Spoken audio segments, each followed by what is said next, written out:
Committee will come to order. This morning I'd like to welcome the 55th Secretary of Interior, Doug Burgum. And I want to apologize for the half-hour late start. We were listening to the boss over in conference, and consequently it got pulled back just a little bit. Mr. Secretary, this is your first formal budget hearing before our subcommittee. While I am disappointed you didn't arrive in a covered wagon, on behalf of our members, I'd like to offer our congratulations on your confirmation. I was reading your biography, just the short one that they give us. And I'm going to read this into the record because I think it demonstrates your commitment. Under his leadership in North Dakota as North Dakota governor, passed the largest tax increase, the largest tax cut in state history, and dramatically reduced red tape. As a testament to Burgum's leadership, Forbes named him America's best entrepreneurial governor. During his tenure, North Dakota experienced the highest growth in real GDP and had the lowest unemployment rate in the country. That's a pretty good record. So, welcome here today. Our hearing today will address the fiscal year 2026 budget priorities for the Department of Interior and provide you with an opportunity to outline our goals for the department. I thoroughly enjoyed our sit-down meeting, hearing firsthand about your time in the private sector as well as governor and how you plan to apply lessons learned from these experiences to address the many challenges facing the department. As a native North Dakotan and former CEO of a successful tech company, you bring a fresh perspective to the department. I look forward to learning how you plan to reshape the agency while promoting domestic energy production, unlocking critical minerals, addressing the maintenance backlog at our national parks and public lands, and meeting our treaty and trust obligations throughout Indian country. This committee stands ready to roll up our sleeves and work with you to implement efficiencies and reduce redundancies across the agency so that the focus can be on investments that advance the department's core mission. Overall, the President's skinny budget for FY 2026 request provides roughly $10.6 billion for the Department of Interior programs under this subcommittee's jurisdiction. While we recognize the administration proposed some deep funding cuts that will likely do not see eye to eye with some of these, especially when it comes to Indian programs and the operations of our national parks. Today's hearings is just the first step in our month-long budget review process. I'll note that when it comes to funding discussions ahead, this subcommittee, under both Republican and Democratic leadership, remains committed to upholding the responsibilities of fulfilling our treaty and trust responsibilities with tribes. I know you have extensive experience engaging with tribes during your time as governor. We look forward to working closely with you to prioritize this year's funding to address the greatest tribal needs, including education, law enforcement, and land management issues. In terms of policy, I look forward to learning how you are working with the White House to unleash America's energy, streamline permitting and the Endangered Species Act reviews, and improve wildland firefighting. I also want to personally thank you and the administration for halting the Lava Ridge Wind Project in Idaho, something that had literally no local support whatsoever. As you well know, this out-of-touch project failed to prioritize the concerns of Idahoans and was rammed through by the previous administration. Secretary Burgum, thank you again for joining us this morning. Going forward, I hope we can continue to keep an open line of communications to ensure that as this committee moves through the budget process, we can continue making sound investments to advance the administration's agenda and ensure the long-term well-being of the department.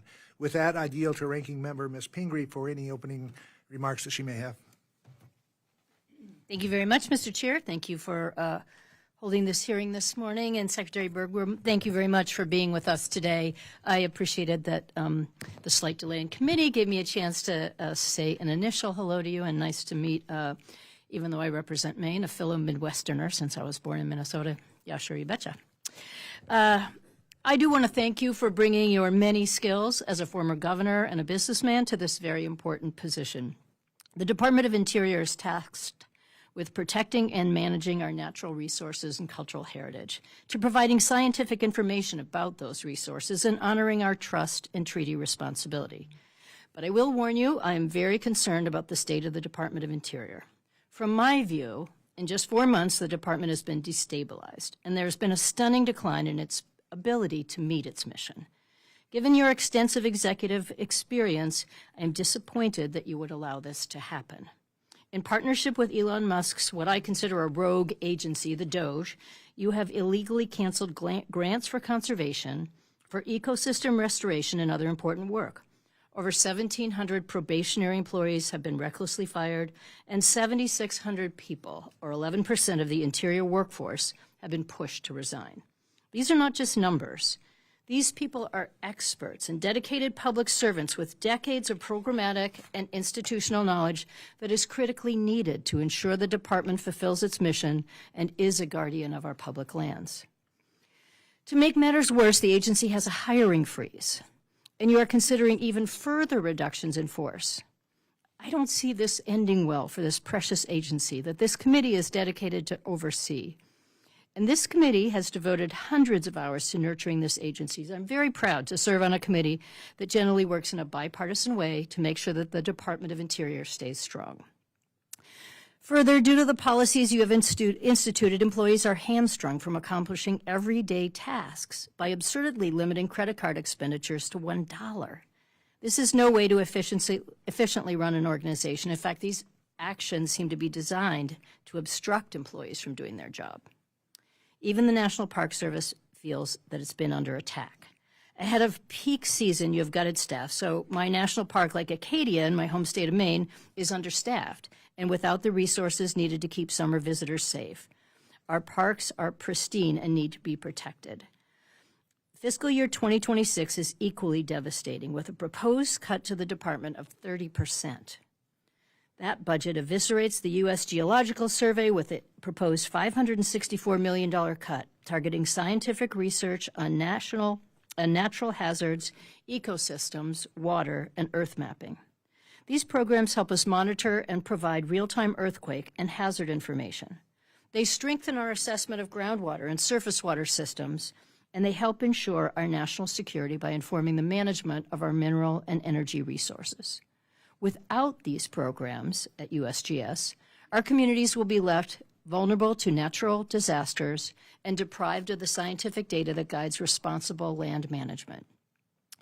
This budget, with a 30% cut, shamefully abandons our trust and treaty obligations to Native Americans, slashing the Bureau of Indian Affairs public safety and justice programs by 19% when we are already only meeting a fraction of the need. The budget also chooses to eliminate funding for a desperately needed school construction, leaving a $1 billion repair backlog untouched. So, Secretary Burgum, the document we're here to discuss today is more than just a budget. It's a blueprint for dismantling the very mission of the Department of Interior, making it impossible to protect our natural resources and iconic national parks or uphold our commitments to tribal communities now and for future generations. As the ranking member on this committee, I wholeheartedly oppose these cuts. I cannot stand by and watch this agency be hollowed out. So thank you again for being here this morning. I'm sorry that we disagree on the perspective on how this department should be run, and I do hope you are here to give us a rationale for these decisions or to work with us to reverse them. And I yield back. Thank you, Ms. Pingree. We were going to have opening statements by Mr. Cole and Ms. DeLauro, but they've been delayed, obviously. So we'll just go on with your testimony right now, Mr. Secretary. Your floor is yours.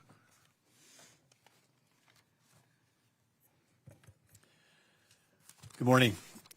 Thank you, Chairman Simpson and Ranking Member Pingree, and distinguished members of the subcommittee. Thank you for the opportunity to testify in support of President Trump's fiscal year 2026 budget blueprint request for the Department of Interior and discuss what we're doing to make America safer, stronger, more beautiful, and more prosperous. As you all know extremely well, the department oversees both onshore and offshore energy resources. We manage federal trust responsibilities with our tribal nations. We deliver water to the west. We oversee hundreds of wildlife refuges and national parks and cultural sites. The resources that we sustainably govern directly impact the lives of every American every day. Interior managed resources hold a significant position on America's balance sheet.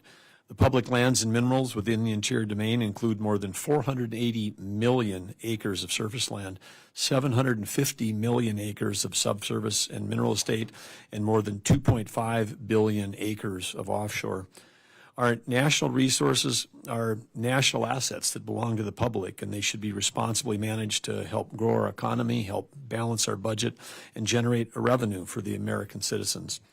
With common sense approaches and modern systems, we can increase the returns for our citizens, strengthen our economy, create great paying and meaningful jobs, all while protecting our beautiful lands, our abundant wildlife, and our clean air and clean water. The President's 2026 budget blueprint requests $11.9 billion in current authority for the department, providing significant savings to the American people. Of that amount, $10.6 billion is within the jurisdiction of the Interior Environment Appropriations Subcommittee. The 2026 budget for the department features strategic investments to further President Trump's commitments to energy dominance, which is the foundation of American prosperity, national security, and world peace. We are focused on increasing the production of affordable, reliable energy on federal lands. We've already taken some common sense measures to increase production in the Gulf by 100,000 barrels a day with a simple policy change. With this will help reduce the price at the pump for American families, and we proudly announced that the first historic lease sale in the newly renamed Gulf of America will occur later this year. We're also busy rectifying the mountain of restrictions designed to restrict resource development in Alaska. Last month, we removed layers of red tape that undermined coal production on federal lands. Clean American coal is a triple win for our country because thermal coal provides reliable and affordable baseload electricity at a time when we need more electricity than ever. Metallurgical coal is the foundation for bringing back our steel industry, which we need for national security.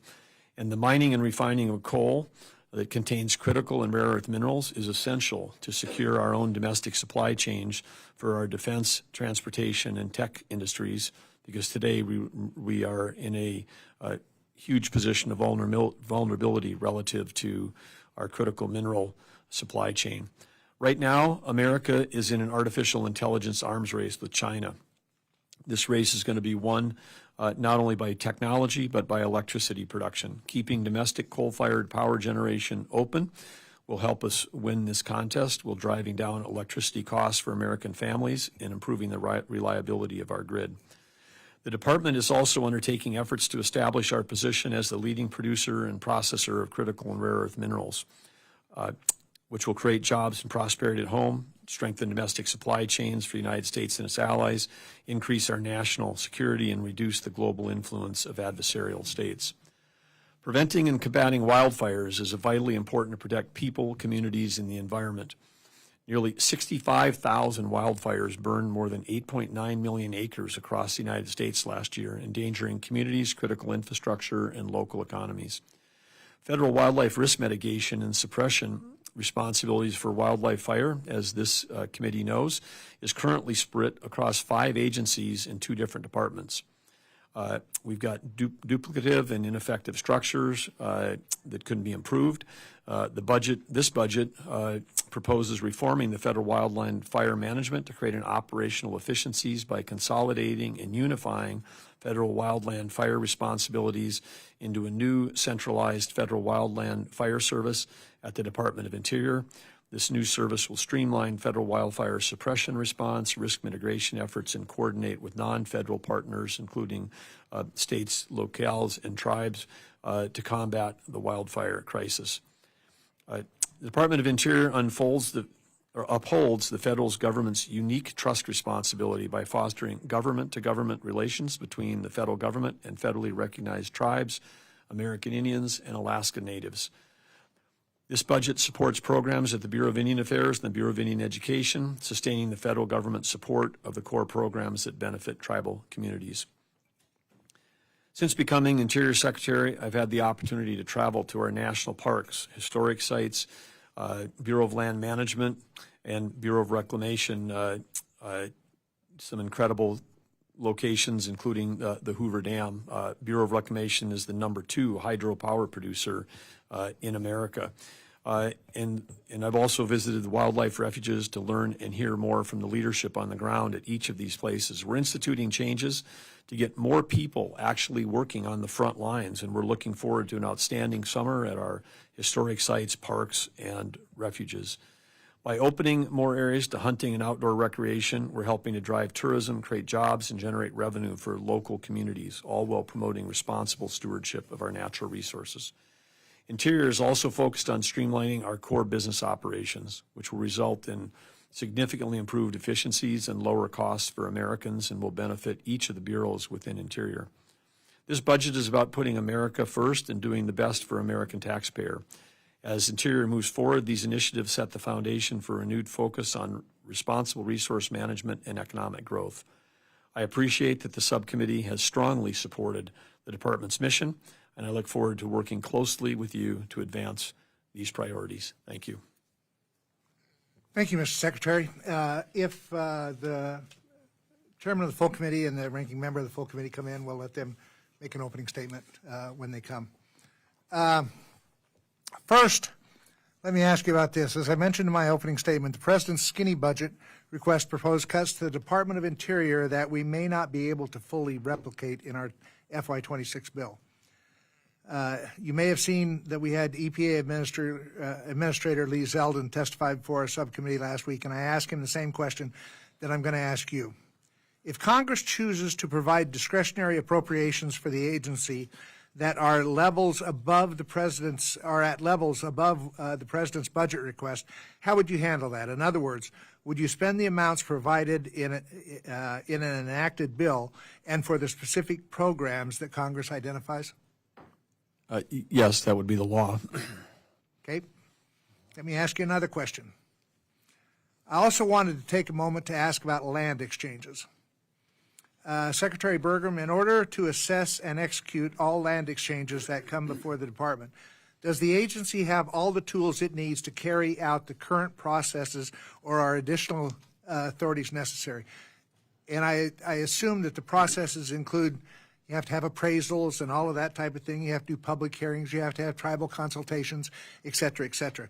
Do you have all the tools to do that, or are additional authorities necessary? Well, we have a good set of tools in the tool bag today.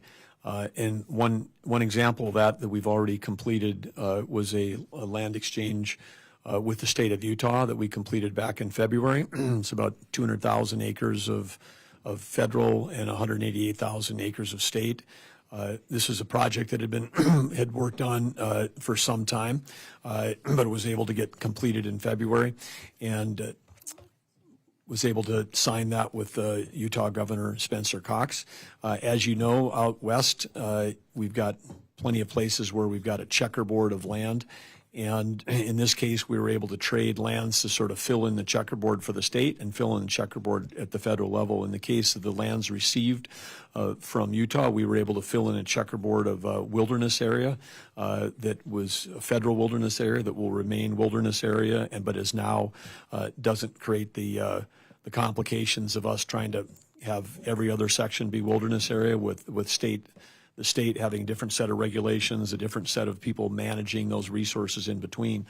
Conversely, at the state level, the state now has got contiguous opportunities to choose whether they want to do that for affordable housing, whether they want to do it for recreation, whether they want to do it for state parks or state recreation. So it was definitely a win-win in both cases. And in this case, these are public lands that remained in public hands because it was a swap between the federal government and a state.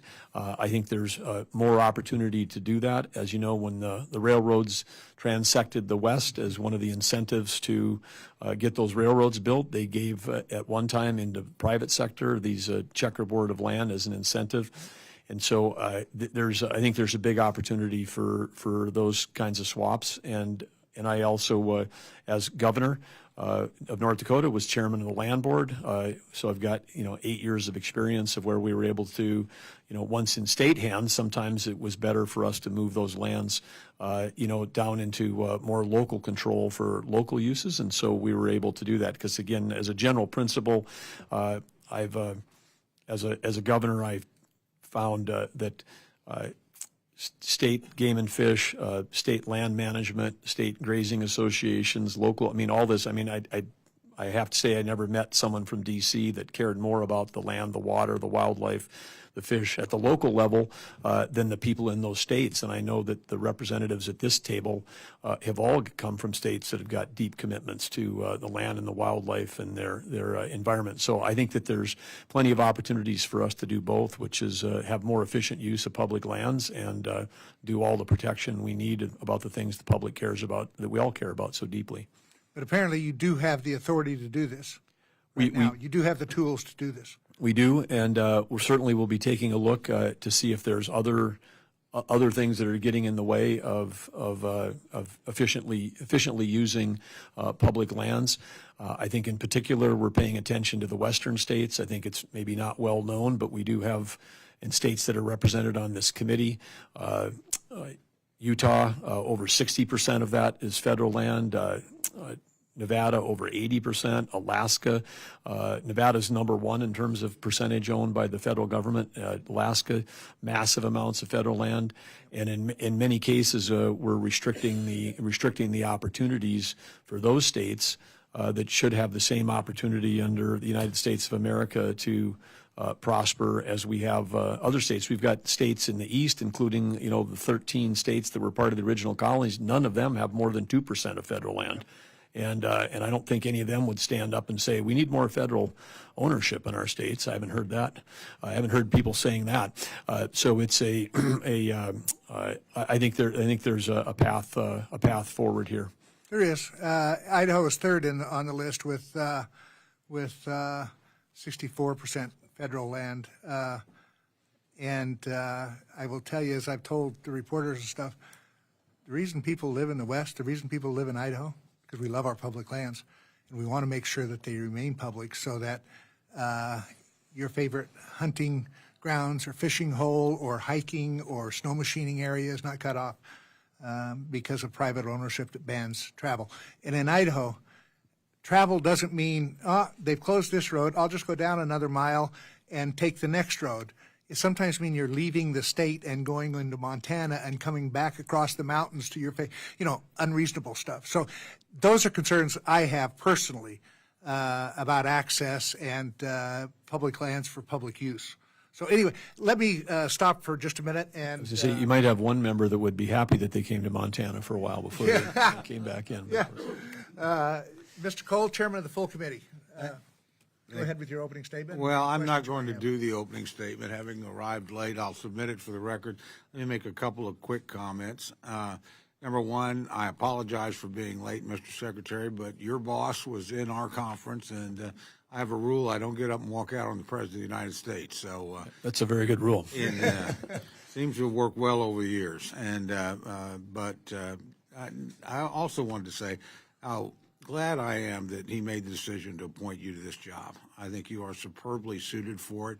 You have an excellent background. You know the issues, frankly, better than any incoming secretary that I've seen during my tenure in Congress. And I particularly appreciate the fact you had such strong tribal support from your home state, from people you dealt with for many years and thought very highly of your tenure there. And I particularly, coming from Oklahoma, appreciate the energy background, the energy interest, and the sheer knowledge that you bring to this job and what that's going to mean for the country going forward.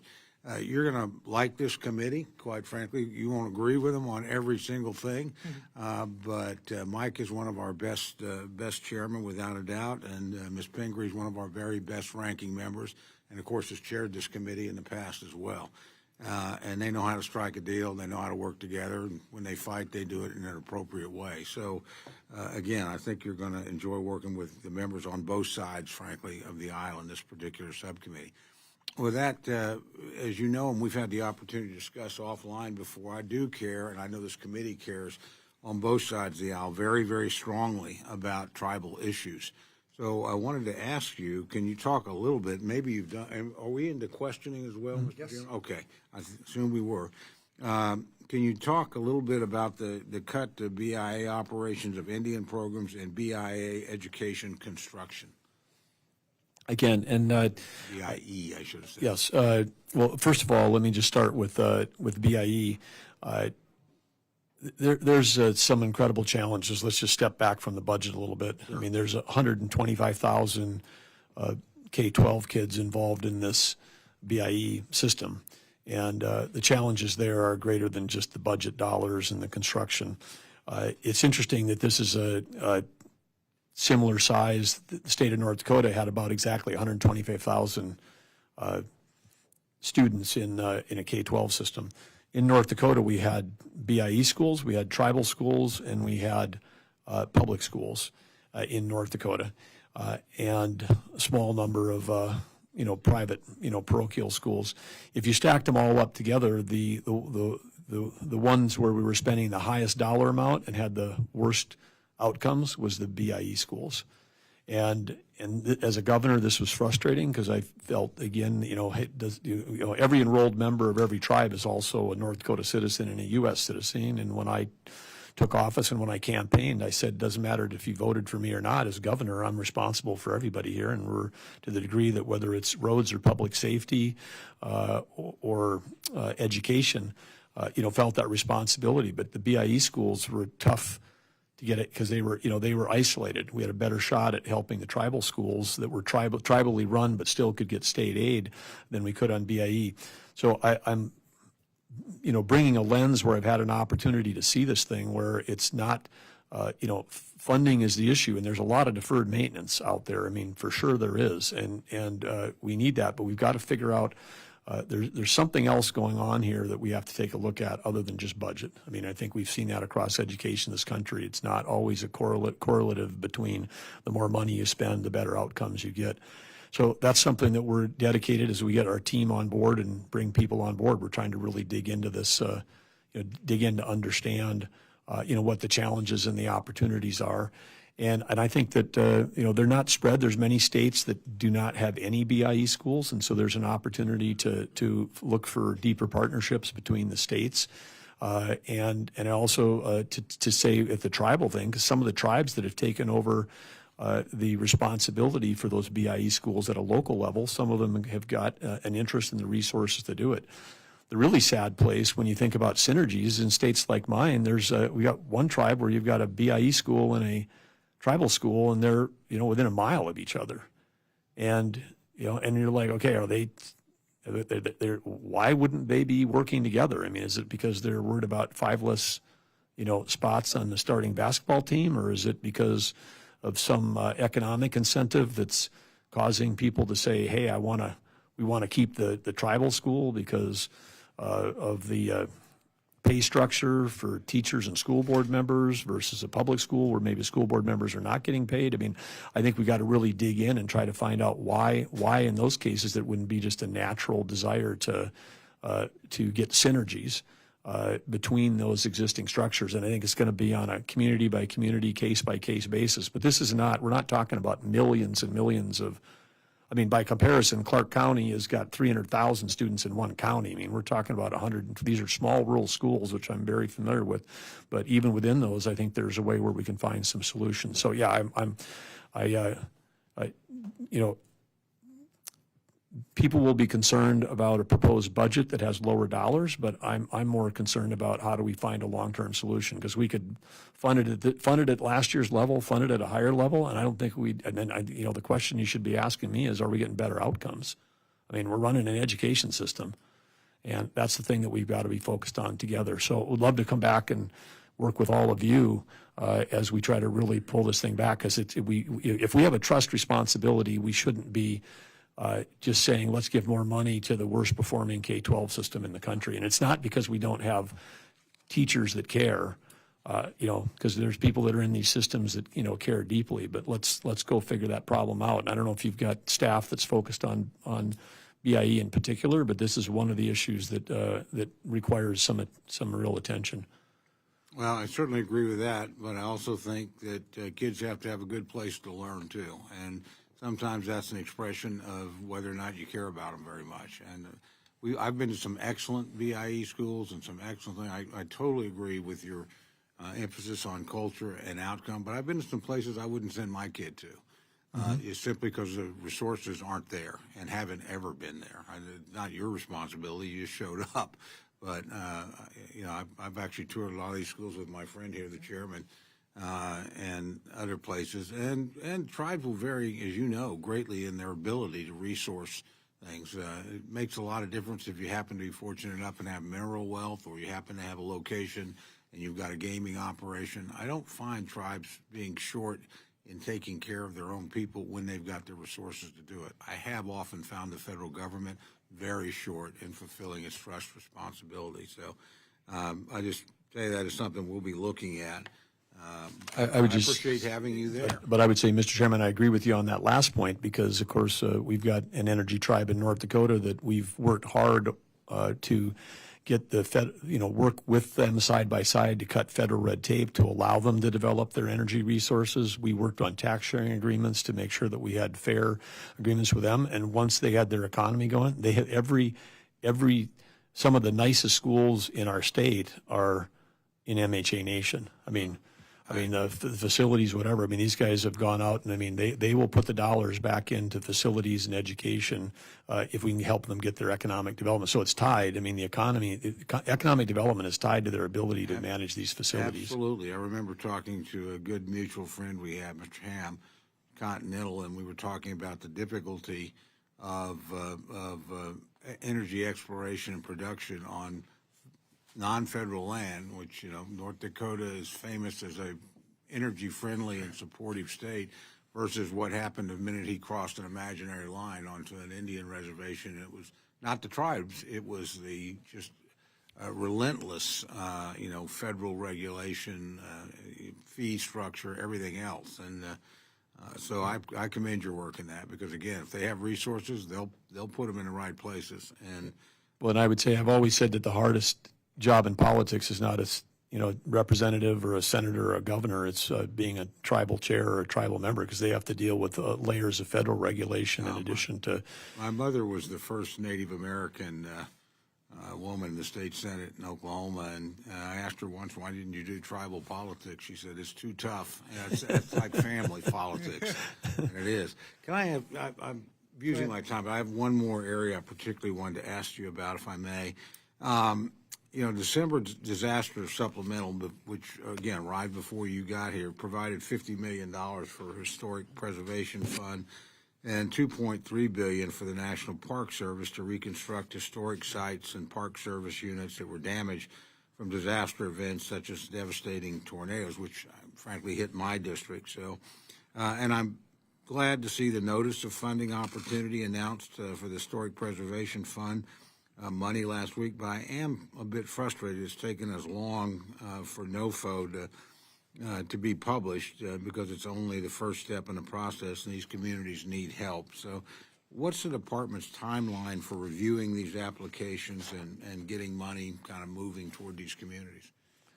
Well, we're trying to accelerate where we are. Some of those have recently been released. Others we've been working in conjunction with OMB and other entities on getting to the next spot and getting those dollars out. So, well, I appreciate you taking a personal interest in that.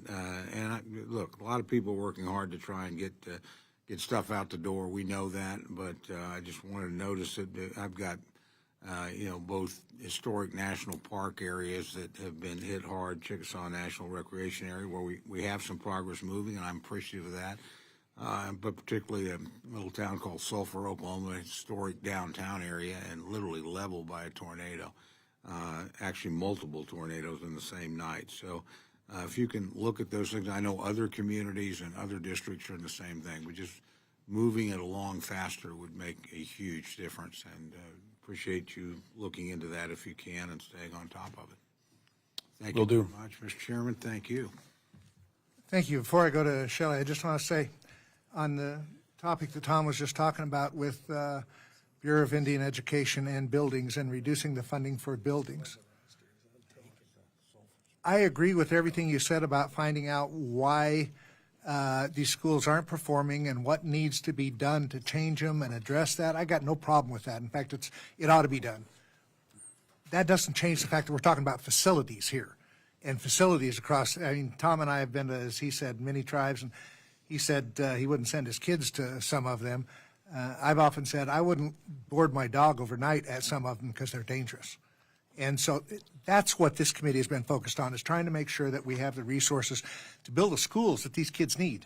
And as Tom so eloquently said, that oftentimes means to those kids how much you think about them and stuff. So, Ms. Pingree? Thank you very much, Mr. Chair. And let me just reiterate, so you hear it from both sides of the aisle, and you've heard that we are Representative McCollum has been a former chair as well, and so we are very united on this tribal funding, and I think that hits a very sensitive spot on the schools. And I understand some of the concerns that you've been raised about duplication and a variety of other things about quality of schools, but funding construction is an ongoing huge issue here. I know I worked on a Passamaquoddy school from the time I got here to many, many years, trying to make sure that they got it across the finish line, and it can take decades to get the funding for these schools. And while, as you've all noted, there are tribes that have the resources to do amazing things in their own community, many tribes are just not in that position. So I hope we can restore that funding level, and certainly you'll hear from this committee that we're interested in that. And I wanted to start with a question on, it's following up a little bit on what both my colleagues have mentioned on how the funding gets spent and allocated. So the continuing resolution for 2025 enacted more than 2 months ago, was enacted more than 2 months ago. Now we're 8 months into the fiscal year. And given that timing, it's just critical that the department quickly obligate the appropriated funding. So my example on that is similar to what Mr. Cole was asking about, but it's actually a different pot of money. I'm hearing concerns from the Maine State Historic Preservation Office that they have not received the state-by-state apportionment, nor has the Park Service issued a notice of funding opportunity. So as a result, in the state of Maine, we're facing a potential layoff of the federally funded staff, and Maine is not alone.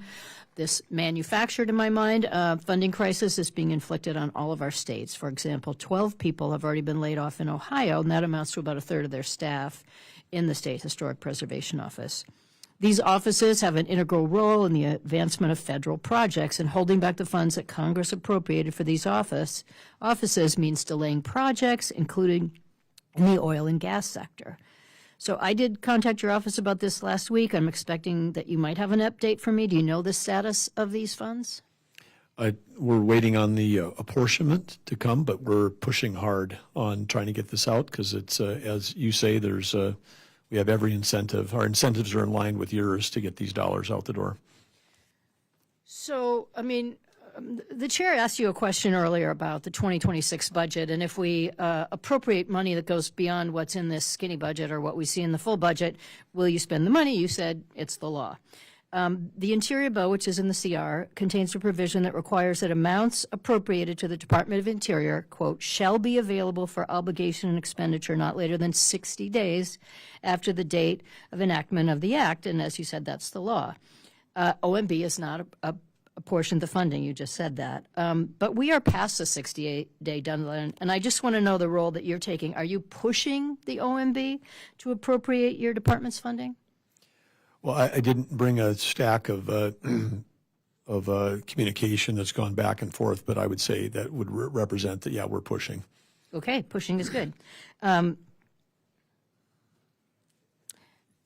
So just from my perspective, if you don't get this funding, then that is impoundment. It is breaking the law. And I think perhaps on both sides of the aisle, we're feeling very frustrated this administration is not expeditiously appropriating what we funded. I guess I would just have to say, and I mentioned to you earlier, there's a lot of frustration here. And Congress has the power of the purse. We meet in this committee, and we do an incredible amount of work, negotiating back and forth on both sides of the aisle to arrive at these numbers and to figure out what should be done. And to have this administration just wantonly disregard what we have done and to worry about having to do that in the next 2026 budget, I would ask, why do committees meet? Why do we do the work that we're doing if, in fact, we can't count on the OMB to do what is being done? And I know there are layers here, and I really appreciate saying that you've got a stack of communications because I fully believe you're doing that, and I know you have a lot of executive experience. So I am just encouraging you to put full force of pressure on it, to not break the law, and to do what's required to do. Thank you. Will do. And as a governor, I understand the importance of the state historical preservation offices and the tribal historical preservation offices. So we're aligned in getting appropriated money to people so they can do their jobs. Great. We will look forward to seeing that continue to happen. I'll yield back there, and I can ask my next question later. Thank you, Mr. Chair. Thanks, Mr. Chairman. I don't think I've congratulated you yet, Mr. Secretary, so belated congratulations. Be careful what you ask for, right? I don't think I asked for this, but I did say yes. So Okay, fair enough. Little did you know. Can you tell me where you're at in terms of, I'm intrigued by the idea of consolidating federal wildland fire responsibilities. Can you tell me, will Boise still be kind of the operational center of firefighting under this? And briefly, just where we at on that consolidation? I think I got the impression your consolidation is going to be ready to go this fire season, which is, I don't know, depending on where you are, might be here already, but here shortly. The fire season's here already, and I've been working closely with specifically with Brooke Rollins and USDA on this plan, and I think that the key here is building off the successes we have. The Idaho, where the joint operation right now is the closest thing we have to coordination, but we still end up in situations that are where resource allocation is affecting our ability to fight fires. I had personal experience of this last October. We had a wildland fire in North Dakota. It was happening not completely overlap, but not long after the LA fires at 124,000 acres. That's bigger than all the LA fires. No one ever heard about it. We lost 2 lives. We had a couple of ranchers trying to protect livestock that got caught in the raging speed of a overland prairie wildfire. Very tragic. We knew that it was a high fire risk season. We had our state resources, including our National Guard on call, in position, ready to go. Black Hawk helicopters with the ability to do drop buckets out trying to protect folks. This started on middle of the night on a Friday night, and Saturday morning at 6 a.m. Myself and the state of North Dakota was calling for federal air support, and they arrived on Tuesday. We'd been called on Saturday, called on Saturday afternoon, Sunday afternoon, Monday afternoon, Tuesday.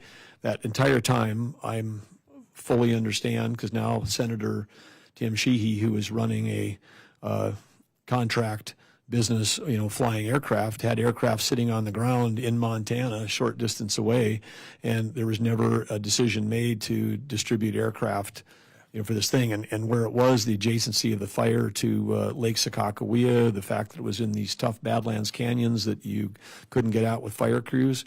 They came in with their scoopers, they're loading up a plane in 11 seconds, skimming along the surface, 6 tons of water, and they had this fire out in 4 hours.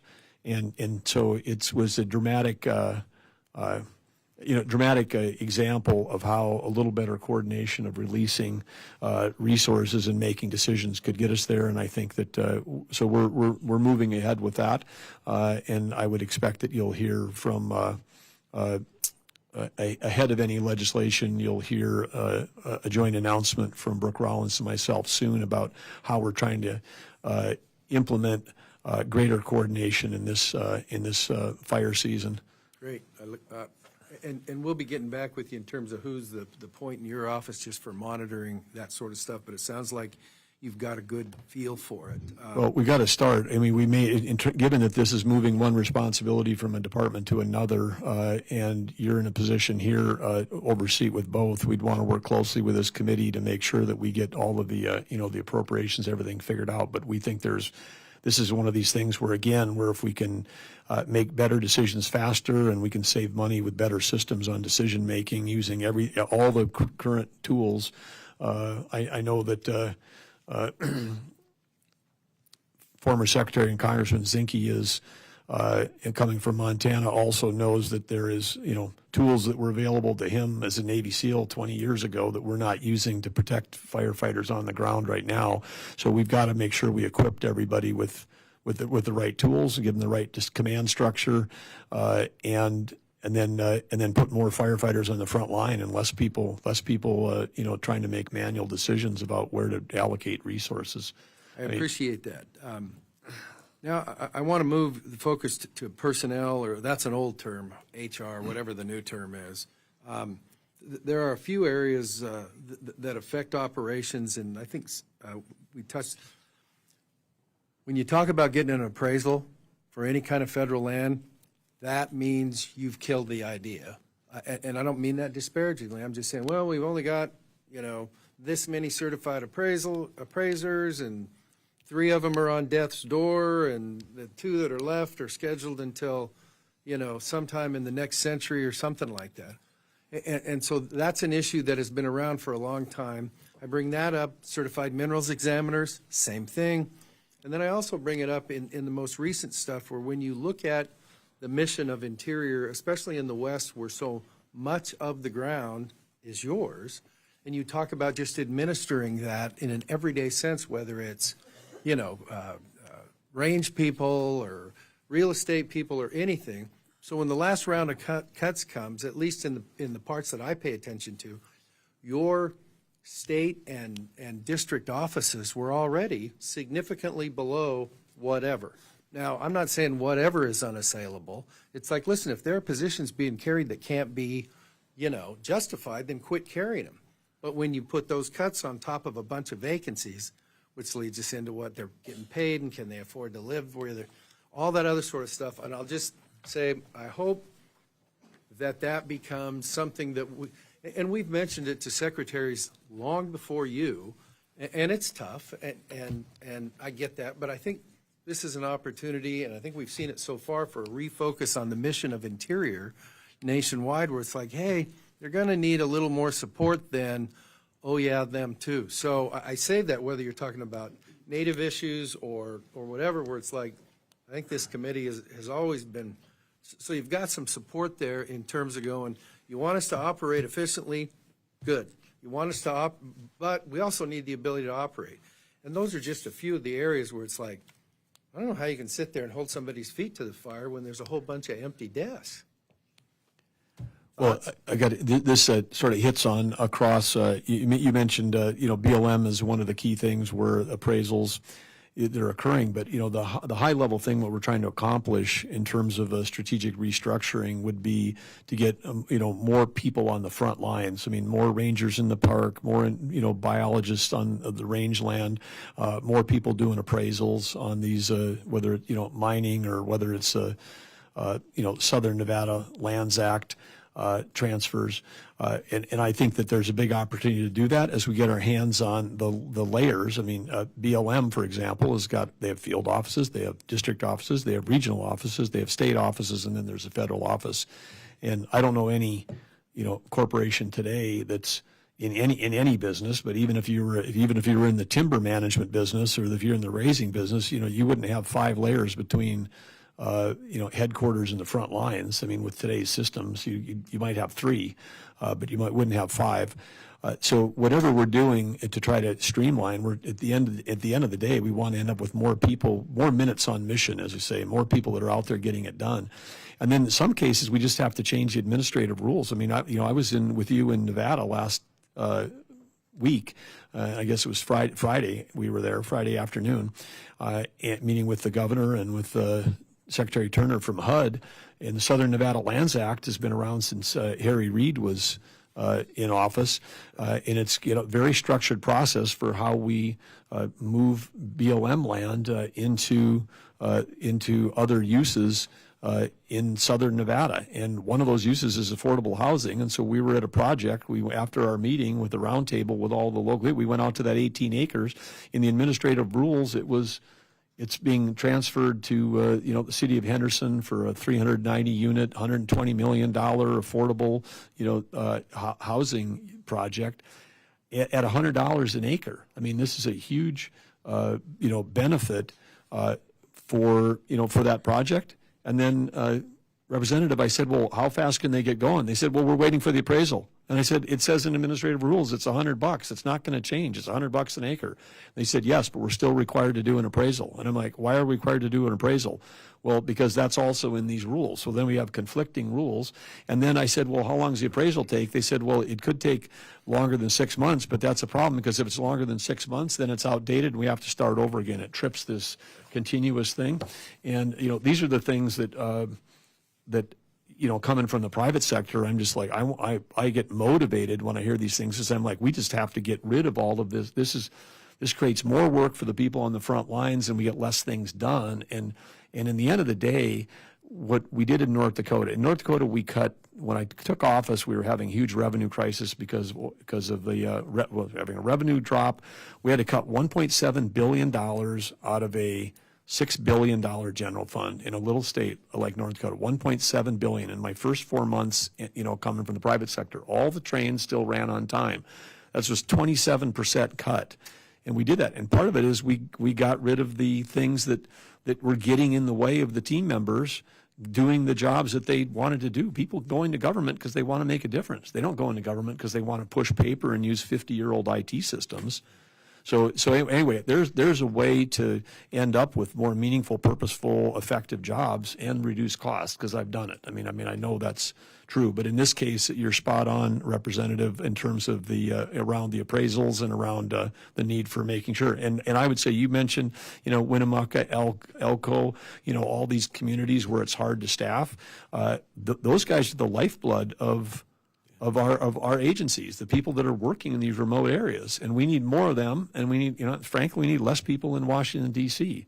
The people in Washington, D.C., when I walked into that building that holds 4,000 people, there was nobody there.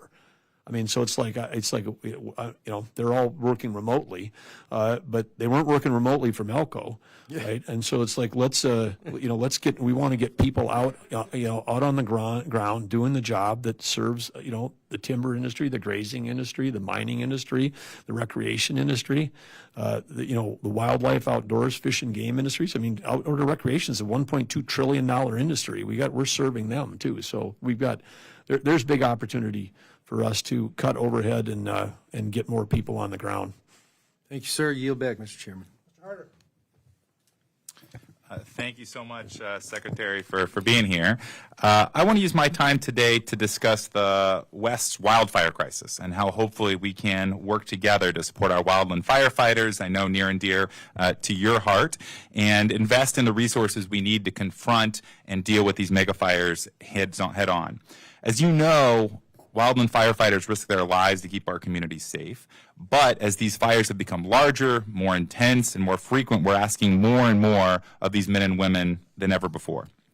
They face extreme conditions, breathing in toxic smoke, enduring temperatures as high as 1,500 degrees Fahrenheit, and often working 18-hour shifts for weeks on end. When tragedy strikes and a firefighter is injured, we owe it to them and their families to provide full support. But right now, only the U.S. Forest Service has a formal casualty assistance program. That means thousands of firefighters under the Department of Interior still don't have access to those same benefits.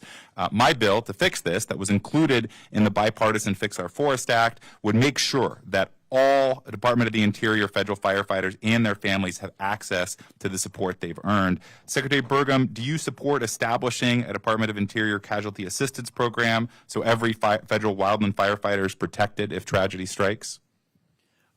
Well, Representative, I would say with my experience as governor, I had a commitment that I was never going to commit to support a bill that I hadn't read, and so I won't go that far. But I would say that from an intention standpoint of what you're trying to accomplish, I fully support from an intention. And there's two pragmatic. One is we do have a moral responsibility to people that are first responders, law enforcement that are, taking risks, the people that are running towards danger instead of away from it. We've got a real responsibility to support them. And of course, across Interior, we've got firefighting and law enforcement. We have firefighting across BIA. We've got it in national parks. We've got it in BLM. We've got some even in our wildlife refuges. I mean, so we've got that. And as we spoke earlier, then we're, it's in this budget, it's also combining under a unified command with the Forest Service. When we're all unified under one command and you've got one group of firefighters that have higher benefits than others, it accelerates this transfer like we've seen in law enforcement, which is, hey, I love law enforcement, but I'm going to go to work for the law enforcement agency that has the best protections for my family, the best pay structure. We have implemented a base pay increase for firefighters since I've been in office already this spring because we were underpaying. And then, of course, we've got to make sure that we've got our systems and policies set up for the people that are, so that we're not treating people as seasonal that come back and work for us every single year as a firefighter. I mean, they're not a temporary. They come back year after year. They do take part of the season off, but then they work their tail off, the other months, and those fire seasons are getting longer. So I absolutely agree with the direction that you're going, and I appreciate that you're championing the important and dangerous work that these wildland firefighters are doing. Thank you. Supporting our wildland firefighters is, I think, extremely bipartisan, something we can all agree on, and thank you for your leadership and the work that you've done. It's also, as you said, critical for recruitment because we know we need more of these wildland firefighters. One more issue that I think we can find common ground on is that when fires break on federal land, it's often our local fire departments that are the first to respond. They act quickly, decisively, saving lives, protecting property. But when it comes time for reimbursement, those same departments can sometimes face years of bureaucratic delays from federal agencies like the Department of the Interior and Fish and Wildlife. It's unacceptable, and it leaves communities without the resources that they need to respond to the next fire, especially some of these small volunteer departments where it may be years of their budget that's wrapped up in this bureaucratic process where they're waiting time. So I've introduced the Fire Department Repayment Act, which streamlines repayment procedures, cuts red tape for local fire departments. It passed the House last Congress and is also included in the Fix Our Forest Act. Do you support that bill, or at least that concept, to ensure that local fire departments have the resources that they need and they don't have to wait years and years on end to actually get repaid for the work that they did to keep our communities safe? Well, yes, Representative, with the same caveat of not having read the bill, but with the concept, I've lived this with small communities in western North Dakota. Much of western North Dakota falls under the U.S. National Grasslands, which of course is part of USDA, and I could just start naming off communities that are that were fighting fires, last year that I'm sure haven't been paid yet. This is something we hear about at the state level all the time. And you're exactly right. Those small communities are almost all volunteer, and these fires can completely exhaust their resources. Yeah, I've heard reimbursement from our state for fighting a state fire can be weeks or months. For the federal government, it can be years and years and years for them to ever actually get the payment that they're owed. We have to fix this. Would love to work with you to make that happen and get this bill signed into law to support our local fire departments. So thank you for that, and look forward to working together in the future. And I yield back. Mr. Elsey. Thank you, Mr. Chairman. Thank you, Mr. Secretary, for being here. I read your resume, and it's really spectacular. We've never met before, but from your time as governor, starting in 2016, you did some remarkable things. You've both supported fossil fuels, but you've also supported carbon neutral, which generated $25 billion in private sector investment in your state alone. So anybody who's protesting your pro-fossil fuel stance needs to look at your background and understand that it's far more nuanced and more well-rounded than that. You're also a China hawk, which I greatly appreciate, and the need to mine and process critical minerals in the United States determines whether or not the Chinese surpass us in many sectors, including military, or not. And so I'm glad that you're in charge of, you're the energy czar as well as mining czar. And of course, I want to thank you for sending the National Guard from North Dakota down to the warm weathers of Texas to help us reinforce the border. But one of the things that we've seen in this committee is when we have tribal days, and this year we had a record number of tribes come because Chairman Simpson has made it such a big priority. They have all been worried about cuts to Interior and whether or not it's going to affect them or not based on our treaty obligations, which is the law to them. The thing that affects me most in my questions about cuts is historically is their law enforcement capability based on cultural issues, being able to hire folks, but also monetary issues, being able to afford people that they train to come stick around instead of going to other law enforcement agency, but as well as the massive amounts of land that they have to cover. They have no air cover, and I'm a naval aviator. And so my question to you is this: how are we going to help them beat the 0.6 and get to where they need to be with 2.4 per thousand? But also, is there a way that we can get some of our retired aircraft to them to help them in both emergency response as well as law enforcement?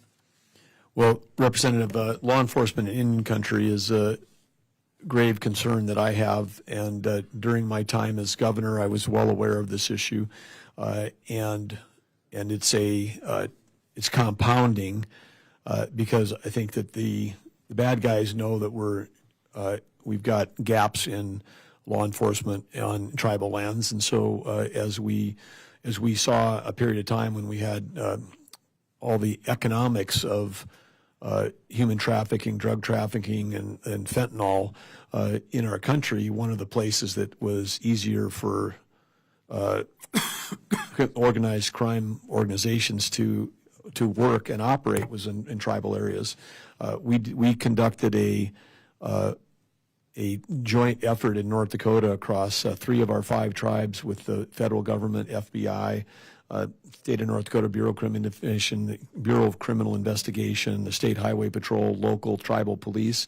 A couple of years ago, we arrested 55 people in one day across 3 tribes. They were all 55 affiliated with a gang out of Detroit that was connected to a cartel in Mexico, and it ties back to not only the drug trafficking, but this horrible issue of there's over 6,000 unsolved cases for missing and murdered Indigenous persons, most of those persons being Indigenous women, and we had our Secretary's Tribal Advisory Committee a couple weeks ago here. There's 12 regions, 2 representatives from each.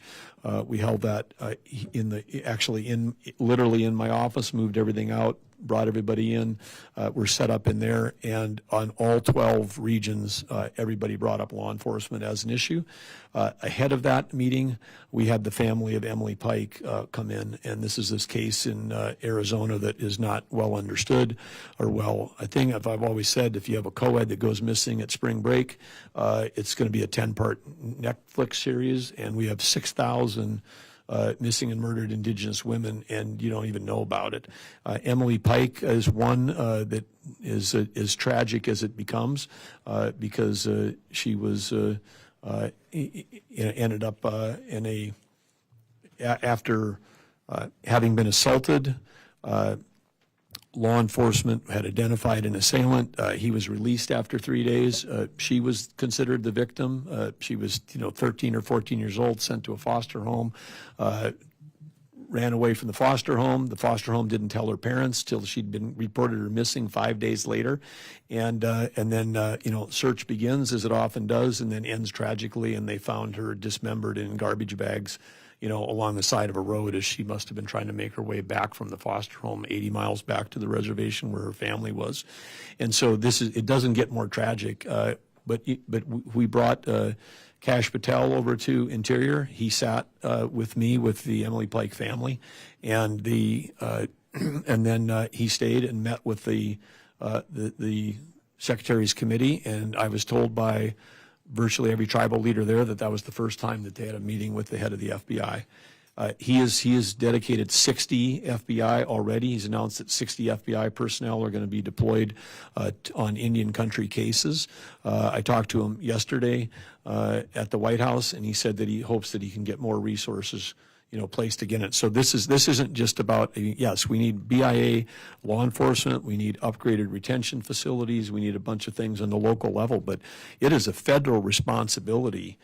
This is, again, as a governor, I can tell you, very frustrating when these things would happen, that we could not legally, in many cases, deploy state resources to help the tribes. We did. We volunteered. We said we'll be out. We'll help on searches, all of that. But from a jurisdictional standpoint, this is federal ground and federal law enforcement, and we got to bring all federal law enforcement. And I would say, into your acknowledgement on the border and down in your state, but 41% of the southwestern border is interior land.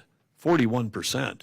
And so, so this touches law enforcement across not just, BIA, BLM, national parks, touches everybody. And so law enforcement is something we're spending a lot of time focused on right now.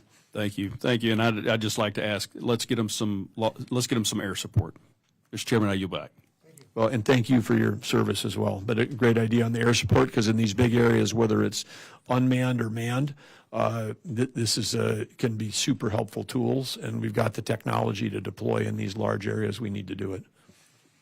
Thank you. And just to follow, if I could, on that, with these, we held some hearings on murdered and missing Indigenous peoples, and the challenge we have is after listening to all the testimony, we had the FBI come in and give us testimony from the agents and stuff. Some of the problems we found is that if you have a reservation the size of Connecticut and you got 2 officers on patrol, you get a domestic violence call, it's 2 hours later before you can get there, it's over.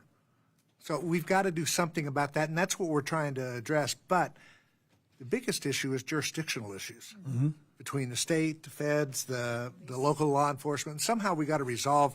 If you ever read a chapter on Indian rights and so forth, when you get to law enforcement, it is crazy, because it is different if you are an Indian on a reservation or if you're an Indian off a reservation, or if you are a non-tribal member that's an Indian on that reservation. And it becomes a joke trying to figure it out. Anyway, Ms. McCollum. Thank you, Mr. Chair, and thank you for the discussion on our tribal sisters who have suffered. Secretary Bergen, I had a kick off the defense meeting, but I did read your testimony. It's good to see you as being from family from Oaks, North Dakota, spending time in Williston and Sidney, Montana. I know where the trains run on time and where they change the time in Mandan. Through no fault of your own, we're working with a great disadvantage here because we're trying to discuss the budget without any details. You're still trying to put it together. We did get a skinny budget, and then it has a 30.5% cut to the Department of Interior, which, I think, speaking for myself, being a former chair with other former chairs sitting here, we think deserves a whole lot more money for the work and the job that we have to do. So to see a cut is really disappointing for us who are trying to do things, many of the things that we talked about here, schools, law enforcement, clean water, having the personnel out there to work locally. So right now you're also finalizing plans to lay off thousands of employees through the department. We're still trying to figure out what DOJ did do, didn't do, can do, cannot do. So you've got a lot on your plate trying to figure out what we do to keep public employees where they need to be, providing the services that our constituents are demanding from us. Cutting park operations, you know well, you mentioned it, fewer park rangers to keep our visitors safe, to do the education that we need to do with the next generation about how important our natural resources are. And then there's just less maintenance of trails and national landmarks and that people go to visit the great state of North Dakota. I'll throw South Dakota in there just to keep everything good in the 5-state area, just to see what's happening. And it's those personal connections. One of the things that I found really alarming is the 39% cut to the U.S. Geological Survey. That's the scientific backbone of your department, the flow of water that sustains life, water that sustains our economy, whether it's crops. And then water, as we well know, with what happened in Fargo, Moorhead, is still fresh in everybody's mind if you're around there, what happens when there's floods. So I hope, Mr. Chair, that as we have a little more money coming our way, that we don't forget the U.S. Geological Survey. Well, they propose, we dispose. And so this is perfect. Leads into what Chairman Cole was saying about making sure that there's money for historic preservation. So the cuts of $900 million from tribal nations, public safety, school infrastructure, you heard it. I just have to reiterate, we're very, very concerned about that. So as I said, we haven't seen much of your budget. So let me turn to something that isn't budgetary, which I normally don't do in this committee. I'm going to have my staff hand you a letter. This letter was sent on April 8th by me and other members of the Minnesota delegation. It is, and I can imagine how many letters you have, and maybe this one wasn't at the tip top of the first pile that was on your desk. The Mississippi National River Recreation Area was established by Congress in 1988 as a partnership park. MNRA, as it's called, and the Park Service, they work with 25 local governments, state and tribal nations, and other partner organizations to conserve, interpret, and manage 72-mile stretch of America's greatest river, the Mississippi River, also a working river. It incorporates local parks like the Bruce Vento Nature Sanctuary, named after my friend and predecessor who sponsored the MNRA organization. Earlier this year, Elon Musk directed GSA to cancel the leases for the park's operational headquarters and its only visitor center, located in the lobby of the Science Museum of Minnesota. Roughly 230,000 visitors last year learned about the biology, the history, and the culture of the Mississippi River from park rangers through interactive exhibits, including, and I threw a couple of photos in there, like a flying eagle, and how to tie off a barge, something I didn't learn how to do growing up in South St. Paul in the Mississippi River, but I can tell you it's hard work from trying to do it at the Interpretive Center. MNRA is the only Park Service unit with the mission of interpreting the Mississippi River, our nation's river that everybody knows how to spell in this country, and people all around the world know how to spell it. The great river's ecological and economic importance to our nation. But here's the other thing. Not only do a lot of urban visitors visit that park, but people come from all over the 5-state area, as you know, to go to that history center. That's where park rangers are telling them about the grass lanes, Theodore Roosevelt National Park, what's going on in Michigan, in the Great Lakes area. So it is a huge bang for the National Park Service's buck to be in the Science Museum. So we understand that the MNRA leases are no longer on DOJA's list, but we haven't received any official response to my letter yet. So can we talk about this some more? Can we meet with other members on this before any further decisions are made about MNRA's future and losing that one interpretive center in the Twin Cities? In the, because it's the Dakotas, it's Iowa, it's our cousins from Canada who come down there, all in there being exposed to the Park Service. I love MNRA, but I love the Park Service even more. So can we work with your office on this? Well, yes, we can. And your information matches mine, which is that these two leases that you're discussing in the letter are off the list. And so I'm anticipating that we'll have communication confirming that with you. We've tried to also work both in the St. Croix Scenic River and on the Mississippi River to try to get not grandiose monuments to anybody, but to have more Park Service interpretation and that. And we also need to find a better lease space for MNRA and that's more on the river. The last thing I would add is when we were talking about law enforcement picking things up, I just, for the record, want to say how grateful I am to the St. Croix Sheriff's Department for the work that they do on the St. Croix River, because between us and Wisconsin, there's no other law enforcement first response out there for boaters on the scenic river. So we try to be a good partner. We look forward to being an even better partner with you in the future. Well, I appreciate that. And I would say when our kids were younger, our favorite camping spot in Minnesota was the headwaters of the Mississippi up at Itasca, beautiful place. And when they were younger, they'd been to the Science Museum, so I've been there with them as well. And I've also boated in the recreation area. I've got a sister and a nephew that live in the Twin Cities. So I understand exactly what you're talking about.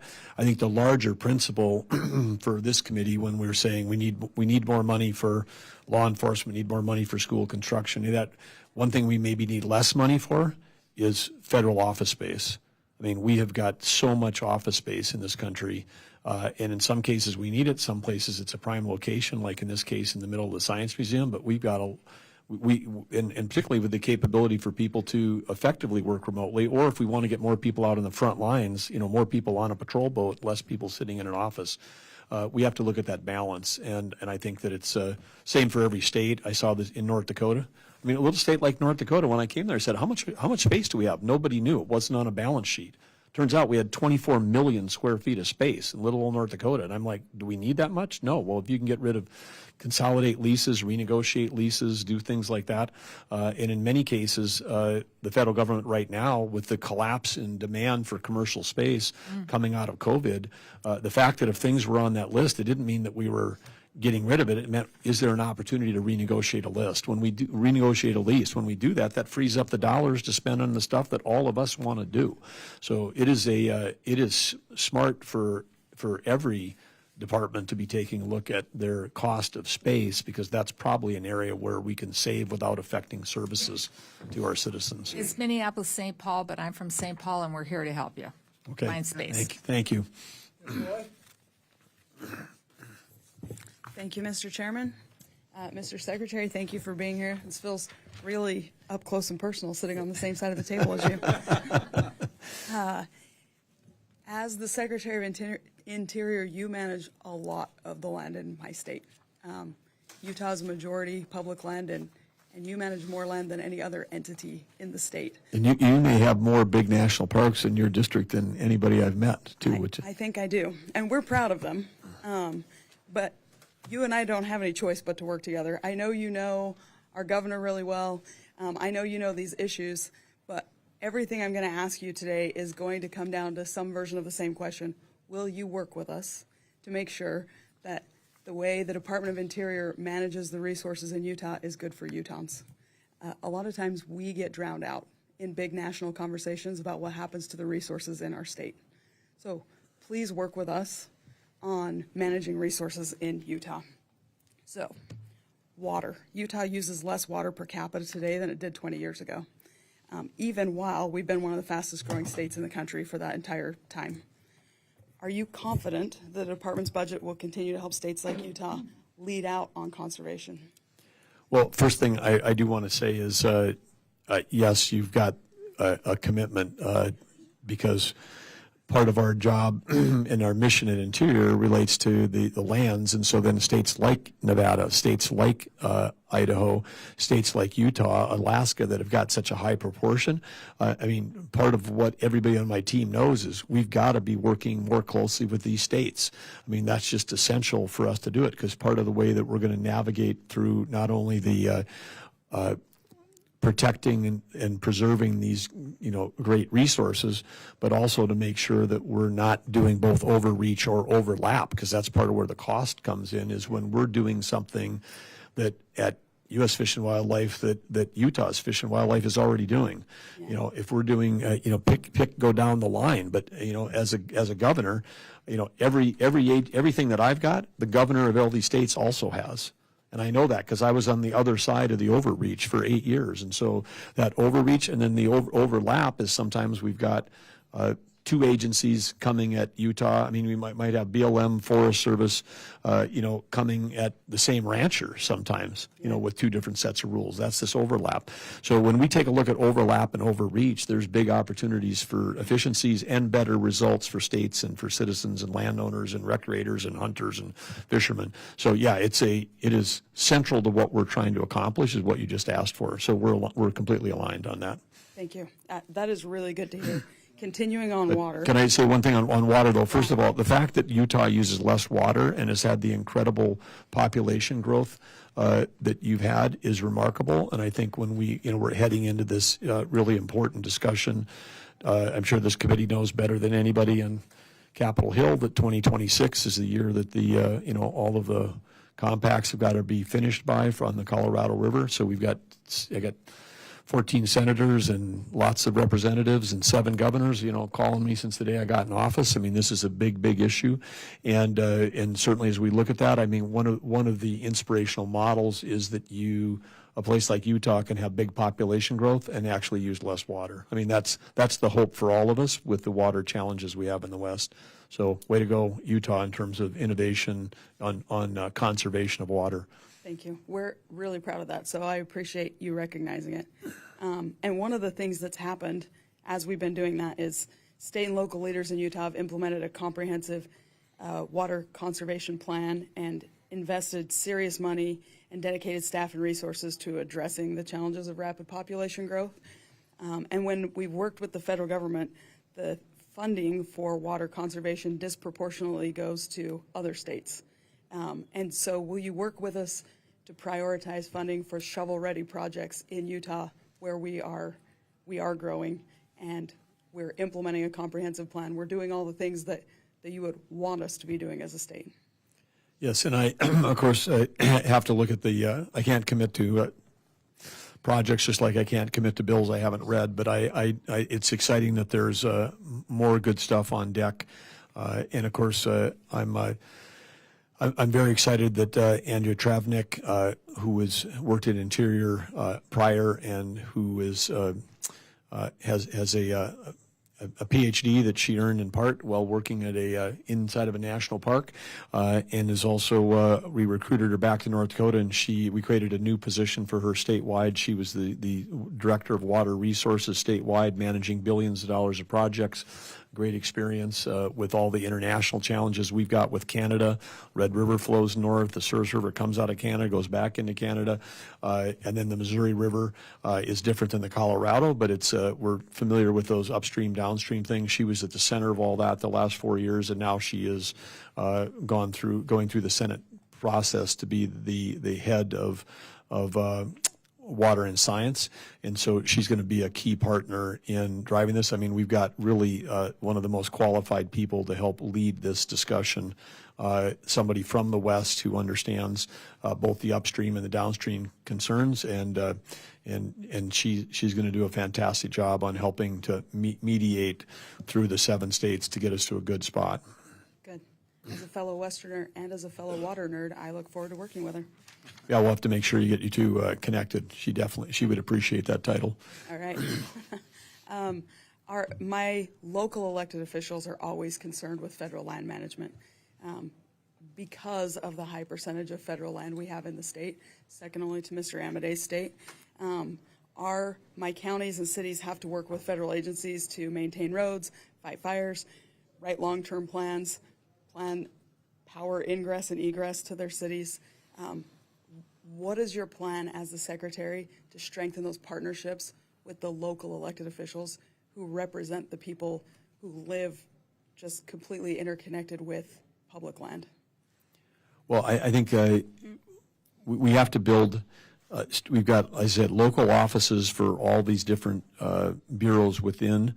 And part of what we're trying to do is bring a focus back to making sure we've got the state relationships there. And then obviously, as Representative Amadei has already seen, I mean, we're not shy about calling up a governor and saying, hey, get all your people in a room and we're coming out and we want to listen to everybody. And as we did, I mean, we had a great roundtable. I think it was close to 90 minutes of hearing from all the people that from across the state of Nevada, and so I expect you'll see more of us doing more of that. But for me, the governors is also a key place to start. I had an opportunity to be vice chair and chair of Western Governors. That's a bipartisan group. It is, I think, the most effective bipartisan group in the country. And what binds all the Western governors together are the issues that this committee talks about. It's water, it's tribes, it's infrastructure, it's growth, it's the interaction with federal lands. And so there wasn't a meeting I went to with the Western governors, and there wasn't anything that the staff of Western governors worked on that isn't almost identical to this, because we had wildfire on our on our agenda every year for the 8 years that I was part of that organization. We had water on our agenda every year for, all the 8 years. And so these working across multi-state key, and I think for us, because I've got existing relationships with all the governors, that's one of the places we're going to start. And you have great leadership in Utah. I think Spencer Cox is one of the best. I do think your relationships with the governors are going to be invaluable in this job. I'm excited to have you. And not that Greg Gianforte and Brad Little and Sheriff Joe, they're all great out there in the West. I don't want to pick favorites. We love all of our children out there, but we're fortunate to have good, strong leaders across the West. Sure. None of us have favorites, but I'm glad our governor's your favorite.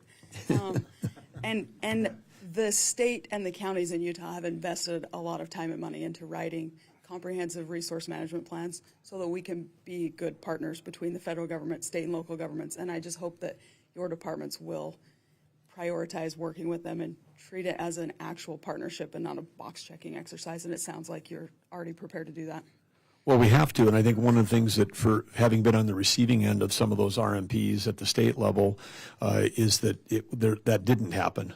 There was, and even as recently as me taking this job, when I first got in, I heard from multiple Western governors that said in the tail end of the last administration, they were basically in a thing, quick sign this RMP before you leave office, and and then you read the fine print. But if they will give you concessions if you sign it, but then if they signed it, then they would have not been allowed to challenge it through any process going forward. I'm like, what's that all about? It's like, either we agree or we don't agree. It's not like let's do coercion at the end of a term to try to get states to sign on, and 2 states signed on and about 6 or 8 didn't on, one of those RMPs. But that's not the way you do this. You got to have the local input. You got to have support, and in many cases, the management should be happening at a local level. It's not. It's this thing that you want to save money in Interior. Then delegate some of this power to these great state agencies that are already out there that have all the relationships. We don't need to be doing the same thing the states are doing. This is music to my ears. Thank you.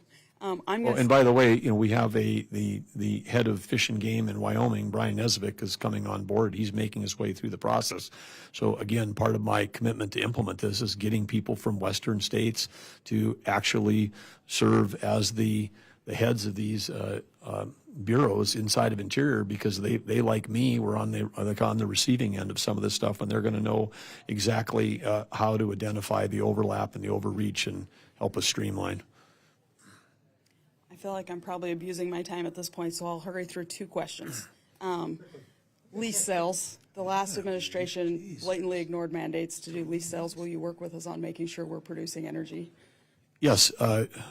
Blatantly ignored is actually is more polite than it needs to be. They were blatantly breaking the law. North Dakota was one of the states that sued the federal government, and we won because it was the first administration since Harry Truman that didn't hold the legally required lease sales every quarter.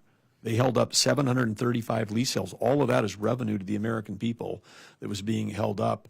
Some of that started, and 4 years later, some of it was still in court. We're still battling over that. But no, we will follow the law. We're going to hold lease sales, and we'll do it as required. Thank you. Last thing, wild horses. It's a regional problem. It's one that Utah has been leading out on for a long time. It's one that this committee's worked really well together on. I'm sad that Ms. McCollum's gone, because I'm going to give her a shout out for being really good about working with us on wild horses, but the problem just keeps growing and growing. Will you work with us on finding long-term solutions to this problem that just never seems to get solved and never seems to go away? I don't need a solution right now. I'm just asking for a commitment to keep working on this moving forward. Yes, you can have that guarantee, because unconstrained wild horses and burros are causing more damage to the grasslands than any other species, and we have to have a solution, so that they're causing damage, and we're spending over $100 million trying to manage it, and we're not being effective in how we're managing. I'm glad to know you're up to speed on the issue. Yep. Hopefully we can find some solutions. And with that, Mr. Chairman, I will finally yield back. Maybe not. He's not listening. I can keep filibustering. Mr. Zinke. Thank you, Mr. Chairman, and thank you for stepping up to plate again, Mr. Secretary. John Wesley Powell, I think, said it best. The expansion of the West depends on water. That's why in Montana, whiskey's for drinking and water's for fighting. So, Mr. Secretary, I missed the beginning of the hearing. I apologize, but you do have the authority required to execute land changes and divesting of tracts of land to alleviate the checkerboard system and some of the problems out west. Yes, and we talked about this a little earlier, but we've got some tools, and if we find, as we get further into this, that we need more authorities, I've committed to work with this committee to make sure that we can optimize land transfers with states or tribes as necessary. And the president gave you an executive order to make sure that you and Secretary of Ag do just that. Is that correct? Well, the executive order was with HUD versus Ag. Certainly, we've got a good working relationship with Brooke Rollins, but on the executive order was specifically to try to address the issue of housing, and with that, we did a study similar to the great example we have on the Southern Nevada Lands Act, where there was a mechanism that's already in place. But taking a look, and across I mentioned at the beginning, 480 million acres just in interior, there's another 200 million acres in Forest Service, which we haven't examined. But if you take a look at that, a lot of that is in remote places. Only about 150,000 acres of that federal land is within 3 miles of a city, and that would be the most likely eligible piece. And so there is a teeny, less than 1% of that public land that, like the Southern Nevada Lands Act, that could help alleviate it, but it could be a real factor because land costs in places, like Nevada, like Utah, and others where we've got fast-growing metros are landlocked. But it's not a it's not a solution for affordable housing in all 50 states because, as I said, like in the eastern part of the U.S., we have really no federal land to help with affordable housing. Out west, it's a part of the solution. And it seems like you and the Trump administration are committed to helping those communities, municipalities that are surrounded by federal lands to make sure you address housing, public infrastructure needs.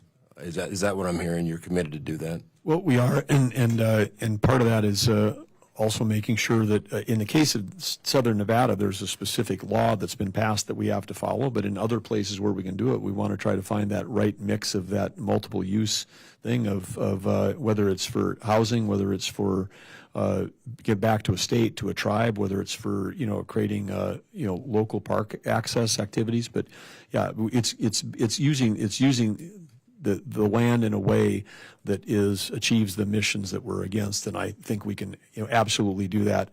It's just different. The big landlocked states are in a different world than a state that might have we have some states that have 0.3, 0.5% federal land. This is a conversation they've never had or never thought about. But if you've got 60, 70, 80% federal land, man, some of the people you're on this committee because of that reason. It's probably why you signed up for this, because it's such an issue. And my colleague from Utah and Nevada on my right and left, can I have your commitment that you prioritize of Utah and Nevada in your pursuit? Because it seems like a lot of the tension is just that. Can I have your commitment that you'll prioritize their needs in those local? Absolutely, but I'd like to include Alaska and Idaho on there too, because those are the other ones on the top thing. And Wyoming is 40+%. They're coming down the list, but yeah, we've got some challenges, and the West is growing fast. It's growing fast, and we don't want to be. We were in that in Southern Nevada. The median price of a home in Nevada is $480,000 right now. Part of that's because you can't find a plot of land to build a house on anymore. In Montana, we are saying the first 2 years of Yellowstone was filmed in Utah. So please visit Utah. Also, Mr. Secretary, how important is it for tribal consultation as you go through these land exchanges? Because there's areas that with the Paiutes, you have the Utes, you have a number of tribes. How important is it to go through the tribal consultation as you look at these properties? Well, I think it's critical because it's generally in the law, but then if you don't do that, then you end up in the courts, and then nothing gets transferred anyway. So that's the part of doing it right and doing it well up front is you can actually speed up the process. That's my experience from North Dakota on that. But that's I think it's something that Interior's committed to across all of our all of our agencies. And it's not just the check a box. It's like you can end up with better solutions.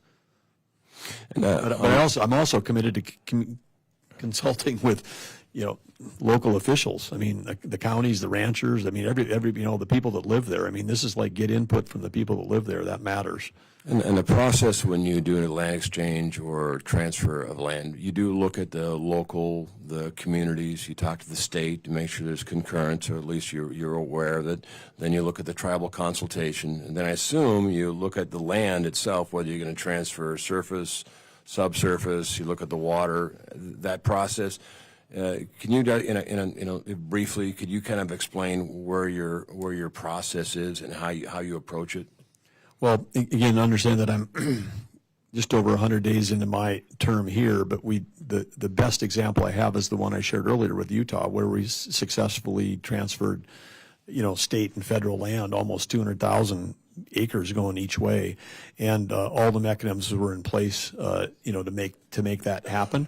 I think that in the case of a state, you might consider transferring subsurface as well of it, but if it was going to be for any non-public use, I think it would be in the interest of the public from a financial standpoint to retain the minerals underneath that, because as we know today, there's opportunities for recognizing the value from that even while retaining it. So I think we'd want to make sure that we're looking carefully at those opportunities. And lastly, I just want to say, if there's anything that we can do in Congress, please, we're anxious to work with you, on it. There's a lot of problems out west. A lot of the anger on the west has been mismanagement. I kind of give the example of if you have a hotel, you don't like the management, don't sell the hotel, but get new management. Yep. So it seems like you're committed to look at the management side of it and make sure we undo some of the anger and hostility. Particularly out west, where people live in communities, they see great opportunity to have a quality of life by using the resources, but they seem to be locked out. They're locked out on the basic mining, on basic logging, on basic grazing, et cetera, et cetera. So thank you for your service, and we look forward to working with you. Well, and I would add to that list on hunting and fishing, because I mentioned earlier this $1.2 trillion we are going through a review. We think there's an opportunity for us to expand hunting and fishing access on hundreds and hundreds of parcels of federal land, both in BLM and across U.S. Fish and Wildlife Refuges. Some of those, of course, restrict any kind of activity if they're a wildlife preserve, but there are other places where we can open more things for hunting and fishing, and I think that's great for state economies. It's great for local economies. I mean it's a big business, and it's one of the multiple uses of public land, and we want to make sure that we're being smart about getting as much land back and available for hunting and fishing and every form of recreation that we can. And Mr. Chair, from the record, I do recognize that North Dakota has better bird hunting than Montana. And with that, I yield. Oh, that's kind of like sucking up. Yeah. It's called a Cordell. Mr. Secretary, do you have a hard Something I've never heard from South Dakota, by the way, but I appreciate that. I didn't say South Dakota. I said North Dakota. I know all the bird hunters in Idaho that used to hunt pheasant now go to North Dakota. Do you have a hard stop? I do not. I think there's a few more questions that most of us would like to ask. Let me ask a couple, and I don't know if they're really questions. I guess they are. Skinny budget proposes a $1.2 billion cut to the National Park Service. Of that cut, $900 million is for the operations and maintenance of the 433 national park units across the country. To justify this reduction, the skinny budget says that you are going to shift the responsibility of managing some of these units to the states. Are we going to see a list of the parks that we are considered transferring to the states, and have we been in contact with any governors to see what they think about this? First, let me make a clarification, which is there's, I think, zero intention of transferring any actual national parks. I mean, the 64 crown jewels that we have, there's zero thought about that. Okay. But what is little well known is that there is over 400 other locations that the National Park Service manages. These could be a birthplace of a president, like Theodore Roosevelt Right. in the middle of New York City. That's just a standalone building that also needs deferred maintenance and repair. It could be a battlefield site someplace. It could be again. These are places that people would be shocked to find out are managed by the National Park Service because they're not thought of as being part of the national parks. So I think the intention of the budget proposal is that Interior, working with you, would take a look at all of this and say, hey, are some of these things that are barely visited in remote locations that require all the overhead of federal government, they want to do a project, they've got to go through all the federal contracting, you have to do all these things that they have to do, puts a huge burden on these small, places, many of them which have no ability even to charge admission. Right. I mean, so they're just cost centers is what they are. And I know that some of these existed in North Dakota, and as governor, we might have said, hey, if you want to turn over the, Knife River Indian Village's archaeological site to the state of North Dakota, it would fit super well inside of this. And we might then say, hey, we could also, we could put some resources. This would be a great place. We could add a campground. We could add resources. It's close to another state park. We could do all this.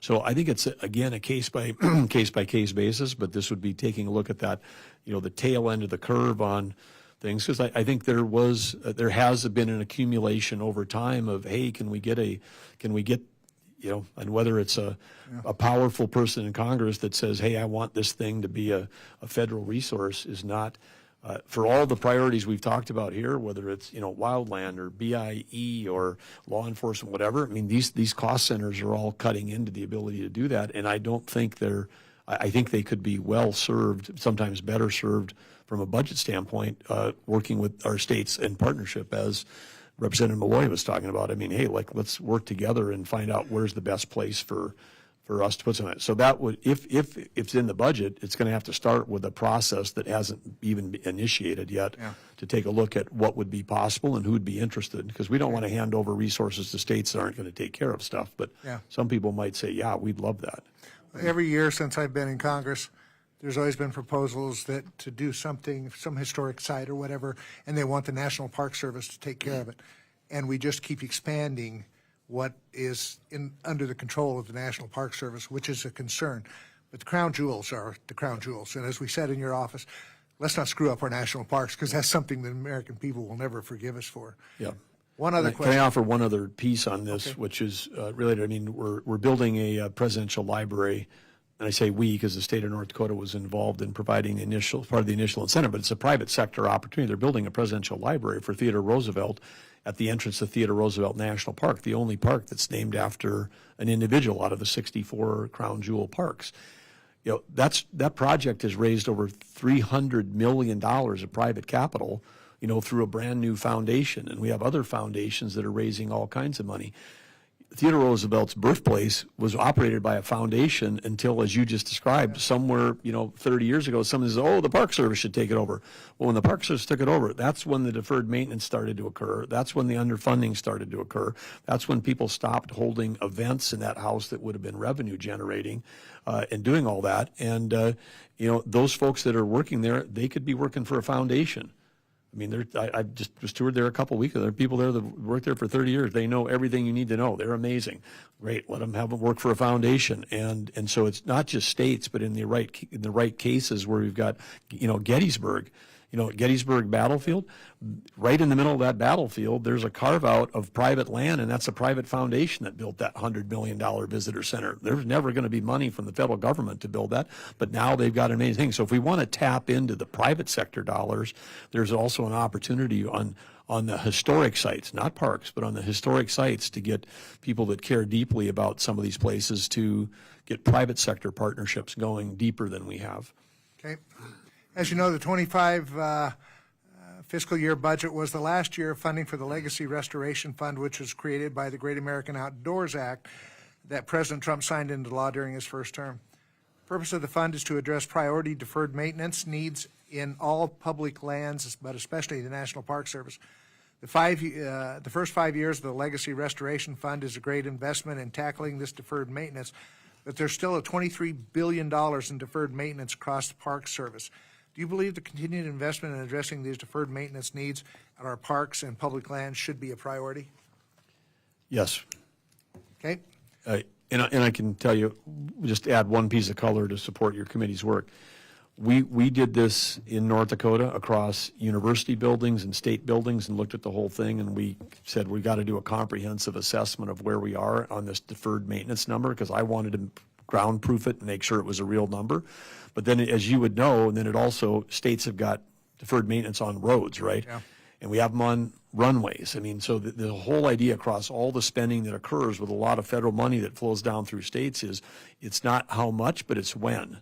I mean, when we spend the money to fix a road when it's in stage 3, or a building it's at stage 3, because stage 4 is, stage 4 is it's over the hill and it's going to cost twice as much, got to replace. Stage 5 is I got a hole in the roof that's leaking and the windows are out. But if you come in and you do that deferred maintenance by the tail end of stage 3, you can do it for pennies on the dollar versus when you get into roof replacement or runway replacement. We have to redo the whole thing. So we just come in with, we end up spending all this money and we spend it too late. We got to get on it. We got to get on these things sooner, and we get on them sooner, we'd be able to handle the whole list of projects. But if everything's already fallen into class 4 or class 5 deterioration, then you're just, man, we're wasting the taxpayers' money. So, but it's at some point to get there, you got to step up and say we're gonna solve the problem, and it's either, like I said, either it's private capital, state capital, or us spending money further upstream. But I'm all for deferred maintenance, because deferred maintenance eats you alive when you just keep adding and adding.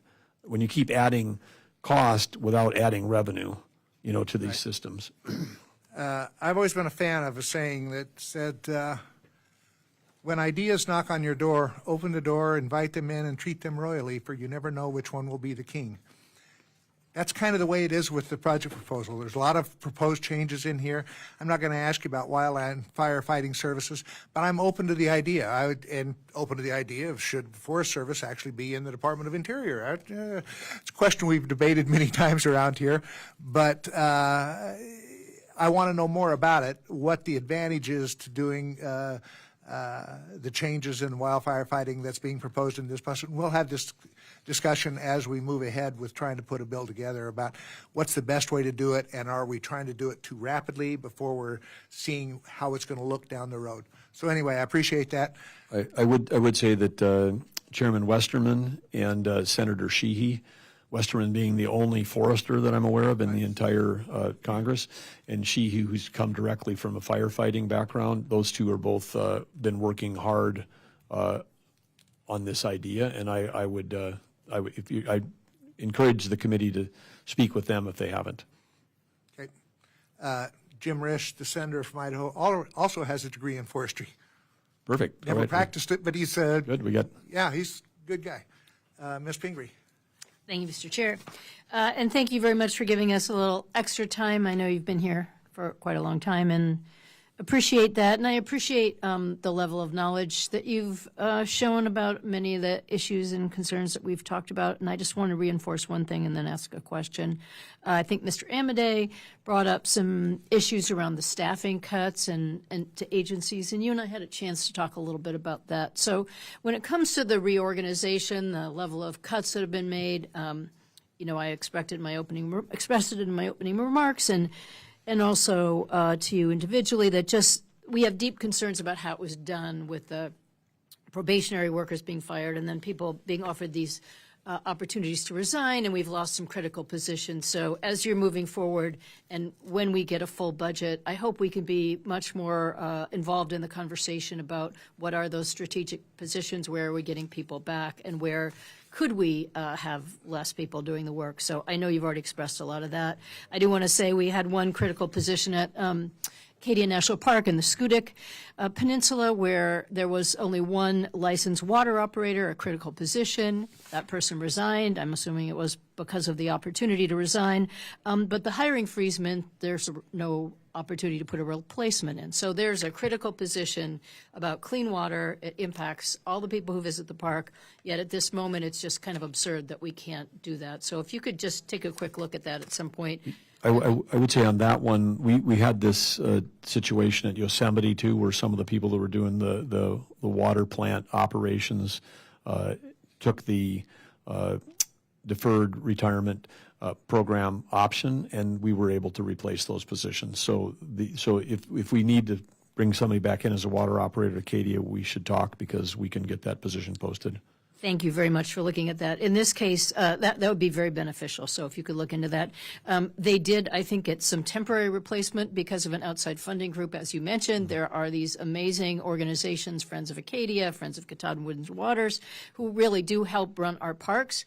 I'm quite confident that they would not want to take the national park over. So as you're discussing that, and you did make that clear, that you're thinking differently about the national parks than some of these other entities. But I do think we have to make sure there's a strong base of support before we give up, the national ownership of this. But let me just ask one last question about renewable energy. You're also the energy czar, so I know this is something you know a lot about, and obviously the work that you've done in North Dakota really speaks to your expertise around energy. But this administration has declared a national energy emergency. You talked a little bit about the AI arms race with China, and I know there's been a lot of expression from this administration about having AI dominance, and that just is a huge energy requirement. And I don't think we always put it in that context, but it's going to require great opportunities for renewable energy and other energies. So I think that your perspective now, from me watching on the outside, is that this administration and you are disregarding needed investments in renewable energy and focusing solely on fossil fuels. Renewable energy already generates about 21% of the electricity used in the United States, the wind alone accounting for 10%. Clean energy investments are estimated to save the average household $500 annually in reduced energy costs. In my home state of Maine, where we've put a real focus on this, conversion to heat pumps in our very oil-dependent state, we're not an oil producer, as well as rooftop solar panels, has really reduced costs for a lot of people. So we see it as a cost reduction, and in meeting the future needs of greater energy, it seems like it should be in all of the above. I know you did just, I think last night, reinstate the construction of the Empire Wind Project, so I appreciate that coming back online. But you do, in your budget, eliminate all funding for renewable energy, effectively gutting this critical sector.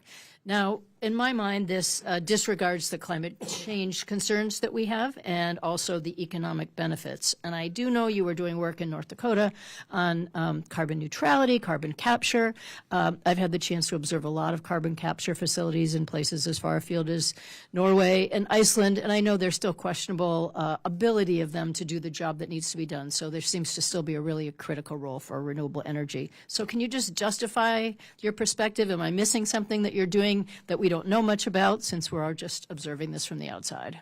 Well, I would say that a key component to this is understanding the reliability, and I would have a disagreement around some of your statements on cost. And when you say that we're getting 20% of electricity from renewables, what I hear in that word is intermittent, because right now, without the battery technology, when the sun goes down every night, then whatever we claim we're getting from solar, at night it's zero. Thankfully, we need less electricity during the night, but it's zero, so it produces none. The wind is 10% when the wind is blowing. It may be slightly higher than that if the wind is blowing strongly, but when the wind's not blowing, it's zero. So then what we need to have, if we've got situations like on the day that President Trump was inaugurated, January 20th, which you all remember, I'm sure you were here, it was extremely cold, in the PJM grid so think Pentagon to Wall Street, think of all the essential activity, think 60 million people, about the same number of people that experienced that, the blackout in Spain, in this Washington to New York. At 5 in the morning, we had 0% coming from solar, and we had 70% coming from fossil fuels, 22% from nuclear, 6% from hydro and other oil and other sources, and 2% from wind. And so when we say that we've got 20% from renewables, that's on a good day. When we don't, we have to still produce 100% of the needs. So we still need the baseload. We still need the fossil fuels. We still need nuclear. And so that whole system has to remain in place. Otherwise, when the sun's not shining, the wind's not blowing, then we don't have enough electricity. I mean, not even enough for AI. We don't have enough for hospitals and schools and Wall Street and the Pentagon. And so if you lay in the cost of having now to build two systems, then we're heading down the path of Germany. Germany spent $500 billion, $500 billion on wind and solar They shut down all of their baseload fossil fuels. They shut down their nuclear, partly because, well, it's well understood that Germany in a multi-party system where the Green Party was very influential in driving this, and they were never maybe 10 or 20% of the votes, but they were influential in driving the discussion. Russia was, just like, as a state, we were under cyber attack every day. China, Russia, Iran, North Korea, every day coming after our missile sites, coming after our tribes, coming after our communities. Part of those cyber attacks include cyber operations filled with the kinds of things that would advantage an adversary. So Russia, it was to great advantage to have Germany deindustrialize, shut down all of their baseload, become highly dependent on Russian gas. And if anybody thinks that that wasn't what they were doing, I would just, you guys have got security clearances, go learn about it. And it is and so Germany went down that path. They spent $500 billion. They produced 20% less electricity than they did before. And their electricity is 3 times higher cost than it was before. So less reliability, higher cost. The price of electricity in Maine is exactly about 3 times what it is in North Dakota. And so when I hear that people say that renewables are somehow lowering electricity prices, that is just factually not true. It may be true at some marginal cost, but there's hundreds of billions of dollars, everything we've talked about here that would solve every problem for Interior with this little, $10 billion budget we're talking about that's being cut this and that.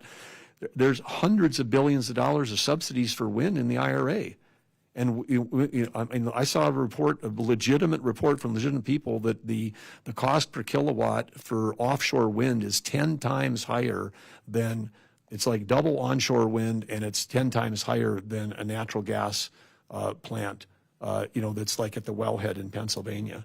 And so part of what we're, as we pursued in North Dakota, and then you were saying carbon capture may not be working in Norway, it's working in North Dakota, and we've been doing it for 20 years. We have 42 million tons of CO2 that we've captured that's been shipped up to Saskatchewan. We got, zero carbon ethanol plants in North Dakota. We have some of the greatest CO2 storage in the world, that's right there. So when people tell me it's unproven, I would just invite them to come to North Dakota and see what we're doing. But on for the national, energy emergency, it's not necessarily about gas at the pump. It's about we don't have enough electricity, and the AI arms race is it's not for the tech companies. It's for national security. We can't have missile defense without AI. We will. That is there is no. When the bad guys are firing 400 missiles at Israel and we knock down 399 of them, it's not just because we have smart people. There is incredible IT systems that are causing that to happen. And then we all get up and go to work the other day and, only one missile got through. What else? What was the score of the baseball game? If all 400 missiles had landed on Israel, World War III would have started. We're stopping those kinds of catastrophic things from happening and wiping out an entire country or ally because of technology. And so we can't come in second in the AI arms race. This is like the nuclear race. We have to, and it's AI is going to transform every job, every company, and every industry. And right now, on the path that we're in, New England would have ended up with these really high electric costs, a huge, anti-natural gas bias. We'd end up with New England, which is a huge part of our population, huge part of our thing, would have no advanced manufacturing, no AI data centers.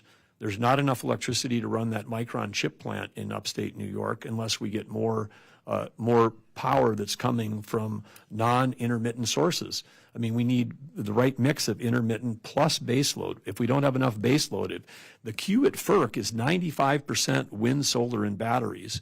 95% is wind, solar, and batteries. If we have 95%, when we're already in a destabilized, we're already at a point like I described on the inauguration day. We're already at this point where we're dangerously close to the tipping point of having too much intermittent to balance the grid. And the grid is the mother of all other networks. If the grid isn't working, then nothing works. I mean, not at the Pentagon, everybody's IT systems. So electricity, we've just become so complacent about it, when in fact we've put ourselves at real risk as a country. And part of what the president cares about is that everybody, that all 48 states, and whether they voted for him or not, that everybody's going to make sure that we've got a resilient grid for a thing. Because there's economic development is going to go where the electricity is. That's the new thing. And electricity has never been worth more than it is right now in human history. A kilowatt hour today in an AI data center, it's not like a data center that does shopping claims or a shopping order or a health claim. I mean, that's what data centers in the past. Okay, we're going to process a medical claim. We're going to process a shopping order. Today, an AI data center is actually turning electricity into intelligence. I mean, that's what AI is. It is like now, the current versions program, and they program as well as all but like the top 100 programmers in our country. So then if I was going to leave here today, walk out the door and start a company, I wouldn't need to hire 1,000 programmers like we used to. I got to hire a few and then have them have an army of robotic programmers called AI for practically free. And software has always been the thing that's transformed human capability in the last 40 years more than anything in human history. So we're at this precipice of incredible change.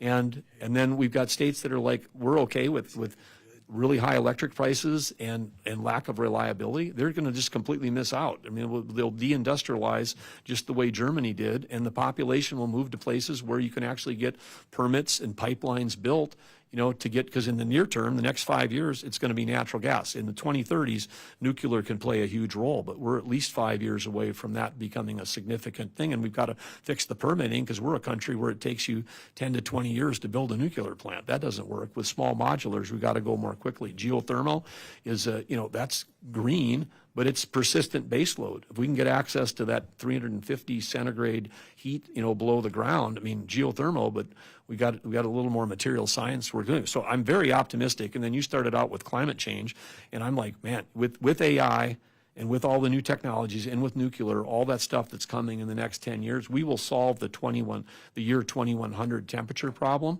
I mean, we will solve that. With innovation. We can't solve it by regulating our sources of energy out of business now, because we need that energy to create the solutions. And the existential threat that this administrations are focusing on is Iran cannot get a nuclear weapon, and we can't lose the AI arms race to China. That's the number one and number two. And if we solve those two things, then we will have plenty of time to solve any issues related to potential temperature change that's 70 years out. I mean, I know that for sure because of what's coming, because we're going to have capabilities we've never had before, and they're arriving literally right now that'll cure diseases, and it's going to change how, what we have to spend on education, what we have to spend on healthcare. All these things those budgets will get dramatically changed in the next decade based on what, the contributions of AI. But we won't have any AI if we don't have electricity, and if we don't have a sound energy plan, then we won't. So you can't separate national security and world peace and prosperity at home from our generation of energy. So that's the short answer. It's funny. Okay. That was a short answer. So look, I didn't mean to get my whole committee involved in a conversation about what energy policy in the future should be, but I do appreciate the depth of your knowledge.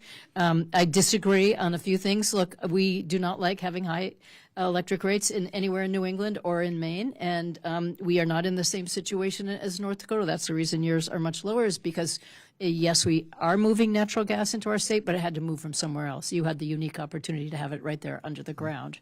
And I don't think that people of Maine are ready for offshore drilling off the coast of Maine, and most people don't think that we have resources of offshore drilling.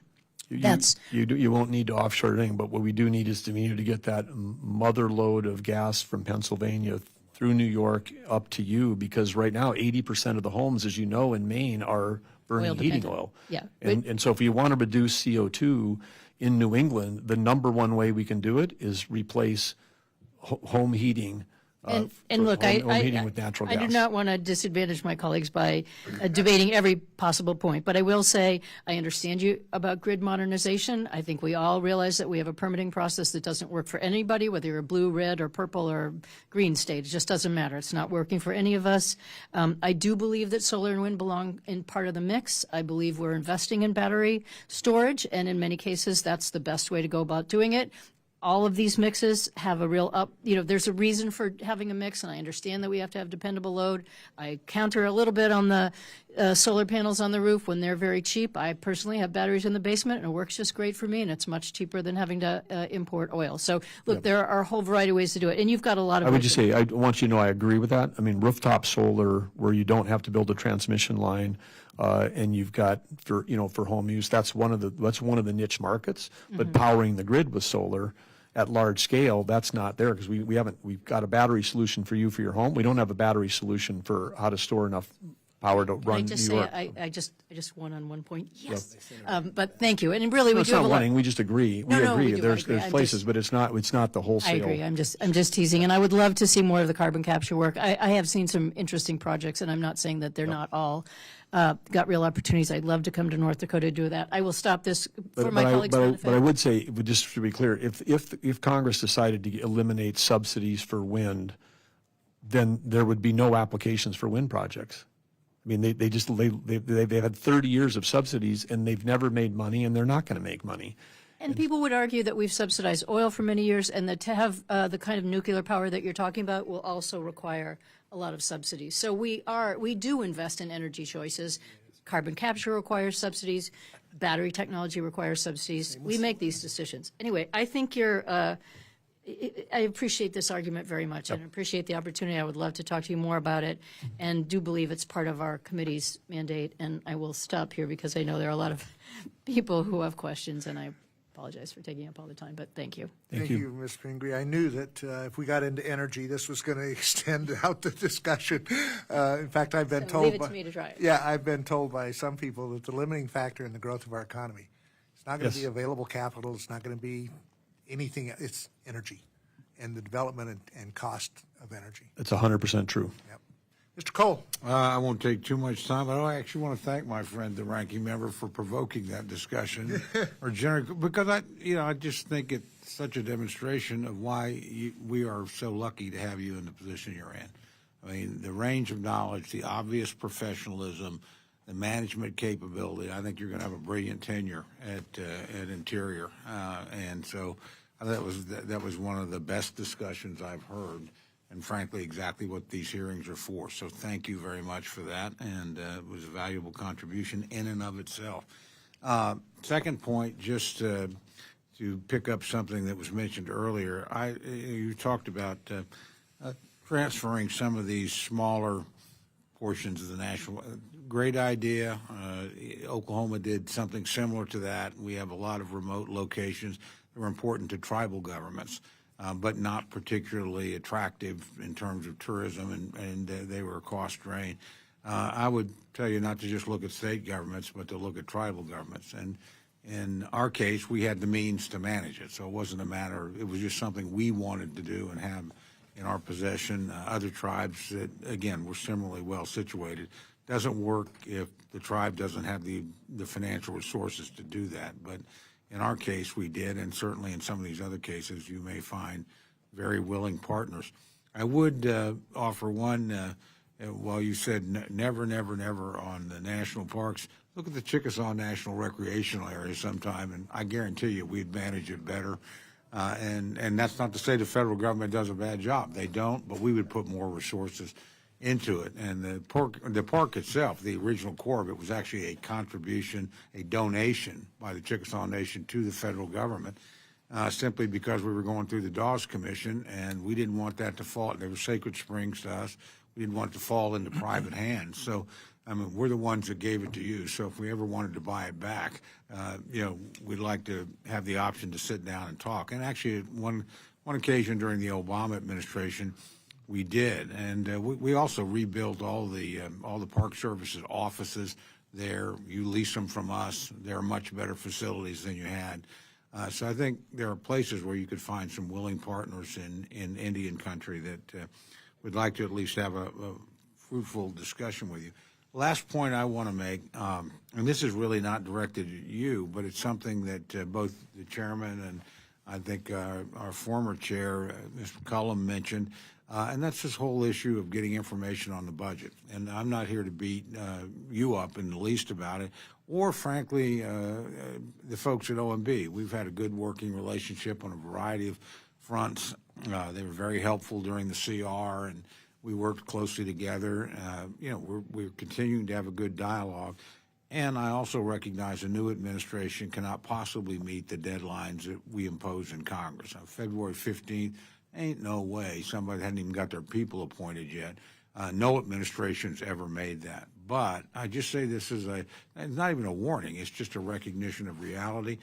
We are running out of time. If we're going to get these bills through our committee, we're going to start acting on our own. And we just don't have the details. Skinny budget's helpful, but it's not what this committee would want to have and every other subcommittee that we have. And frankly, it's not what you'd want to give us. You would want us to make intelligent decisions based on a deeper understanding of individual programs and wherever. But I think we're probably just pretty close to having to plunge in and deem a top-line number and make allocations and start moving. And this isn't all the administration's fault at all. I will tell you, Congress has been very remiss in actually passing a budget. We've been deeming budgets in a bipartisan way for the last several years. And we want to work closely with the president, so we're going to look pretty closely at his top lines and whatever. But the budget, even the skinny budget, I would just say without dragging everybody into detail, look, when you're using reconciliation money to build the budget, you're doing two things. Number one, we don't know that we have no jurisdiction over that money. And we don't know if it's going to happen yet. We don't know. It hadn't gotten through the House yet. Senate's another process. I can't budget on money that's not, I don't know is going to be there. So we're looking very closely at the lines, but the idea of using reconciliation money before we passed a reconciliation bill is difficult for us and could really make it, extraordinarily difficult. Second problem that we have with reconciliation money and using that is it's going to create for us amazing cliffs in the future. It does run out. And so if you're using all that for defense, there's a point where it stops. And then all of a sudden you're not looking at manageable increases, you're looking at tens of billions of dollars. The same thing will happen in Homeland, where my friend here will have that problem to wrestle with at some point. So I just say that, and again, I'm not being critical. I understand why it's being done that way. It's helpful. These are important investments that ought to be made. And they're also, there is a political process here. And if anybody doesn't think if you want a defense hike, you don't have to pay for it on the other side of the ledger to get to the filibuster number in the Senate, then they just don't know how this game is played up here. So believe me, the Democrats spent a lot of money on the much misnamed Inflation Reduction Act and the American Rescue Plan that was outside the normal appropriations process and didn't have a dime for defense or a dime for Homeland Security. Spent everything else under the sun and ignited the worst inflation outburst in 40 years and probably indirectly elected the president that we have today that's dealing with these issues, because I think there was a reaction to that. But regardless, just as we go forward, I just want to use the occasion of your testimony here, which has been exceptional.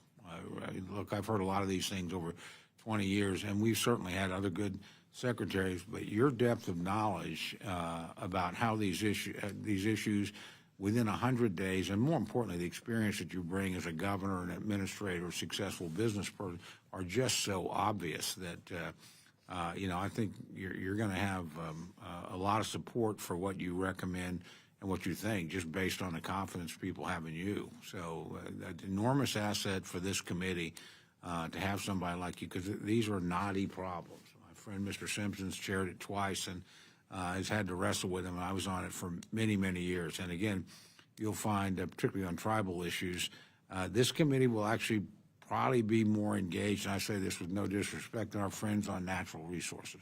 They certainly have some people there that understand tribal issues and care about them. they're a lot more bipartisan in this subcommittee, and there's a lot of depth of knowledge here on those issues on both sides of the aisle. So, but again, you bring that independently yourself. So I'm looking forward to some things that I think will be terrific for some of the most neglected and forgotten parts of the country. And I appreciate your commitment. So, again, we are going to move ahead on the budget pretty quickly, but we would always welcome advice along the way. And I will tell you, depending on what happens with reconciliation, things can be adjusted later and changed around. But we got to get bills out of here. You want us to get them out of here, believe me, by the August break. We need to get some of them across the floor in June and July to have any chance of a bargain, toward the end of the year. And it will be a bipartisan bargain in the end. It has to be, because we don't have reconciliation and appropriations. So, we're going to have 60 votes in the Senate, and every time we get 60 in the Senate, I lose some votes here on my right wing. So, that's just the way it works. But we invite your participation in the process, and certainly the administration, because I do think, and this will be hard for my Democratic friends, final deal is going to be negotiated by the President of the United States. I mean, he's got to sign it, and anybody here that thinks he is not part of it are making the same mistake that I saw, in my view, my friends make when they could have had a better deal than a CR on the table, but they wanted to restrict a Republican president, and a Republican Senate and a Republican House aren't going to restrict a Republican president and then ask him to sign the bill. It's not going to happen. So, again, he'll be much more involved in the process this time than he was, because, to be fair, that process should have been finished up before he was ever president of the United States. That's not his fault. It's the fault of Congress for not getting this work done before he was inaugurated, and sort of dumping this mess on him. And again, bad on us on both sides of the aisle. We'll have a long discussion about why and how that happened sometime too. But again, I'm really appreciative of your leadership in the department, and really excited about what the prospects in front of us under your leadership are. You're back, Mr. Chairman. Mr. Amity? Thanks, Mr. Chairman. I'm more than a little intimidated after watching all the big kids take the deep dives at the deep end of the pool about all that other sort of stuff. But it's been very instructive for someone who brings limited resources. Just a couple of takeaway things that we're going to ask. Thank you, Mr. Chairman. To get back with you on, and I want to start out with Federal Land Transaction Facilitation Act. I'm not that familiar with it.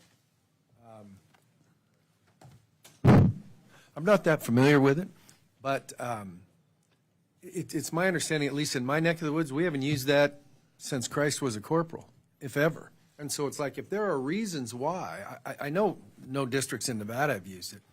And so it's one of those things like, well, that's just always the way we didn't do it. If something needs to be fixed in that to make it as, like you mentioned when you just did this checkerboard thing with Utah, it's like, if there are tools other than passing a lands bill in Congress that are transparent and, all that other sort of stuff, then by all means. BIA law enforcement, twice in the last 6 months, because my folks in Native Nations country aren't big Indian country. And therefore, we don't have facilities on reservations like, hey, that's where you go lock somebody up or this or that. We struggle the same way everybody else does in terms of personnel and stuff like that. But inevitably, when somebody gets arrested in Indian country in Nevada, they've got an agreement with somebody either in Reno or in Las Vegas to lock them up until they go wherever. If those agreements go away, then they get driven to Arizona from like Elko or Winnemucca, theoretically. And so it was one of those things that I didn't think was broke, but I'm getting calls from sheriff's office going, hey, we just got a call from somebody at BIA, and they said, starting Monday, we're not paying you to do whatever. A lot of scrambling around. Fortunately, some of the leadership there backed those off, but I don't have the feeling that it couldn't happen again. So we're going to be visiting with your folks just to say, hey, if there's a problem, then let's address it. But let's not manage it by somebody calling somebody on the phone and going, you got to empty your jail of the folks that you're holding for XYZ tribe. Water. I was happy to hear that discussion, but I got to tell you something that happened recently. There was a FONSI issued on a hydro project. It's a FERC project for the most part, but it involves a lot of BLM land, so the Ely District office is on it. And we got a big thing in Nevada. I know it'll come as news. Groundwater is the exclusive jurisdiction of the state engineer. And so we always press the BLM offices there when they're doing subwater. Did you call the state engineer? Not telling you how to decide. Did you call the state engineer? No. And I thought, what? So we call a state engineer and the director of conservation and natural resources. Anybody from BLM call you? No. Now your acting state director has done a great job. We got on the phone and said, hey, listen, how hard is it to acknowledge that there's something that involves groundwater in issuing this, and that somebody at least called the office and whatever? And you know, I got to tell you, I was a little disappointed. From the Ely District, we got some pushback. Well, there's no significant impact. It's like, really, are you a licensed water engineer in the state of Nevada in the Ely District office? And I mean, it's not nefarious, but it's like, if you want completeness of your action, I would think you would check that box. So I think we've got that fixed, but I can't stress that enough. When you own most of it, to say, hey, the only thing we really have jurisdiction over that didn't used to be in question was, we don't do groundwater in the state of Nevada. That's the state engineer. So we're going to be following up on that. It bugs me, and you can see why. And the last thing I'm going to, we had talked briefly about it, and if there's a reason for it, fine. And I want to give Dave Bernhardt some credit. During his tenure, he moved a solicitor out of the California Solicitor's Office up to help John Raby out, managing Nevada. And it's like, listen, it's not, I don't have anything against people in California other than the stuff that everybody else does, but I'm sitting here looking at this. You got 3 district offices in California. You manage about 15 million acres. Forest Services manage 20. And in Nevada, you've got 6 districts wholly in Nevada, and you manage a zillion more acres. I don't know what the thing is. It's 47.8 in Nevada. And so I'm nothing against the people in California. I don't know them. But I can't imagine a scenario where the governor, for instance, of North Dakota would get his legal advice from somebody in another state. And when you talk about the importance of community and how important it is for you to go places and see things, when you're giving probably the largest BLM real estate operation in the country, which is in Las Vegas, when they're getting their advice from 500 miles away in a different state, it just doesn't sound like strong administrative stuff to me. And so I know there's been, people have looked at the workload stuff, and I know this is the way that we've always done it. And I'm not saying, but it's like, why are we going to California, whose mission is a third of what it is in Nevada? And listen, BLM, Interior, is like the super federal agency in Nevada. No offense to Defense and all those other ones, you know, but it's like, you're the guy in Nevada, and rightfully so. And so I just think it's a weakness in the administrative setup in terms of how we support what's got to be one of the most challenging state director jobs. And by the way, you did good in John Raby's back, you know, in a temporary thing. If it's not career non-enhancing, we'd like him back. But no disrespect on that. But I just think that's where you're like, when you're trying to work the problem out in Winnemucca, it's like, well, what's the problem here, whether it's permitting or whatever? Well, the solicitor said no. Well, who's the solicitor? Well, they're over there. And it just seems like it could use a new set of eyes. And if you say, hey, we like it the way it is, and here's why, then fine.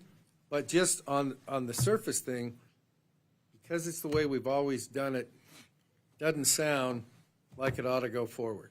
And so I want to thank you for your time and your involvement in your first 100 days. You've been ACES in the term of availability for us. I appreciate it.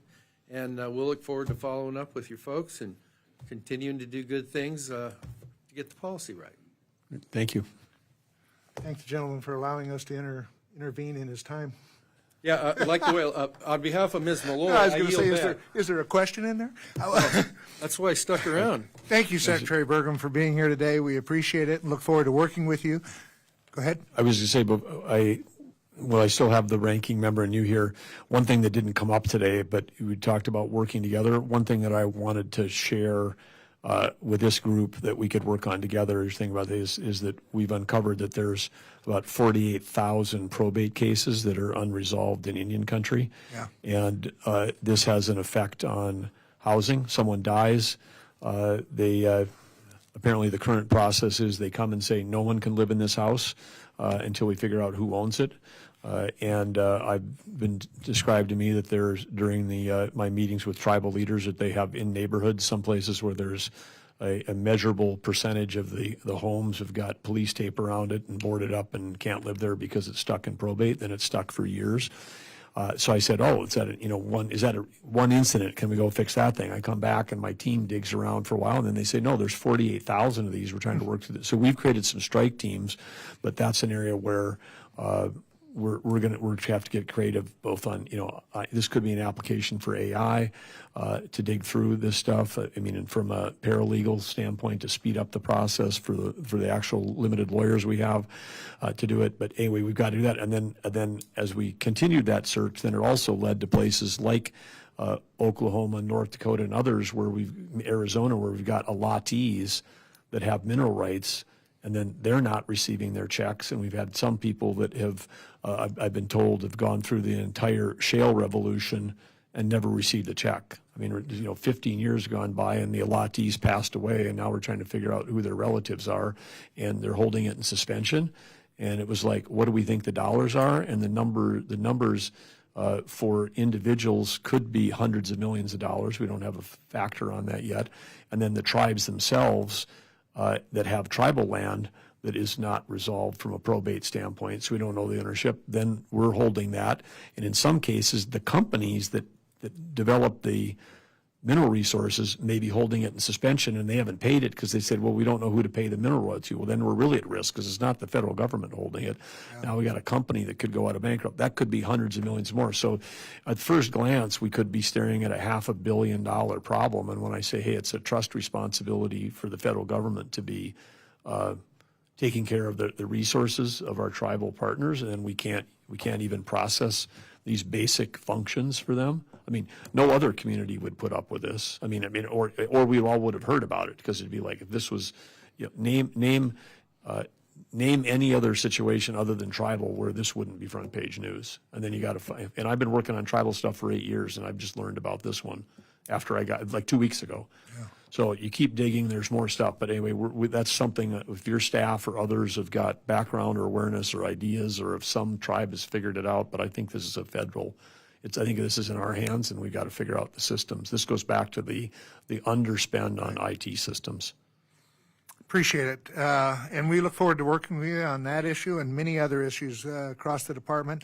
Again, thank you for being here today. We appreciate you taking time to answer all our questions and hear about the issues, obviously, that are important in our district. With that, the subcommittee stands adjourned. Thank you all.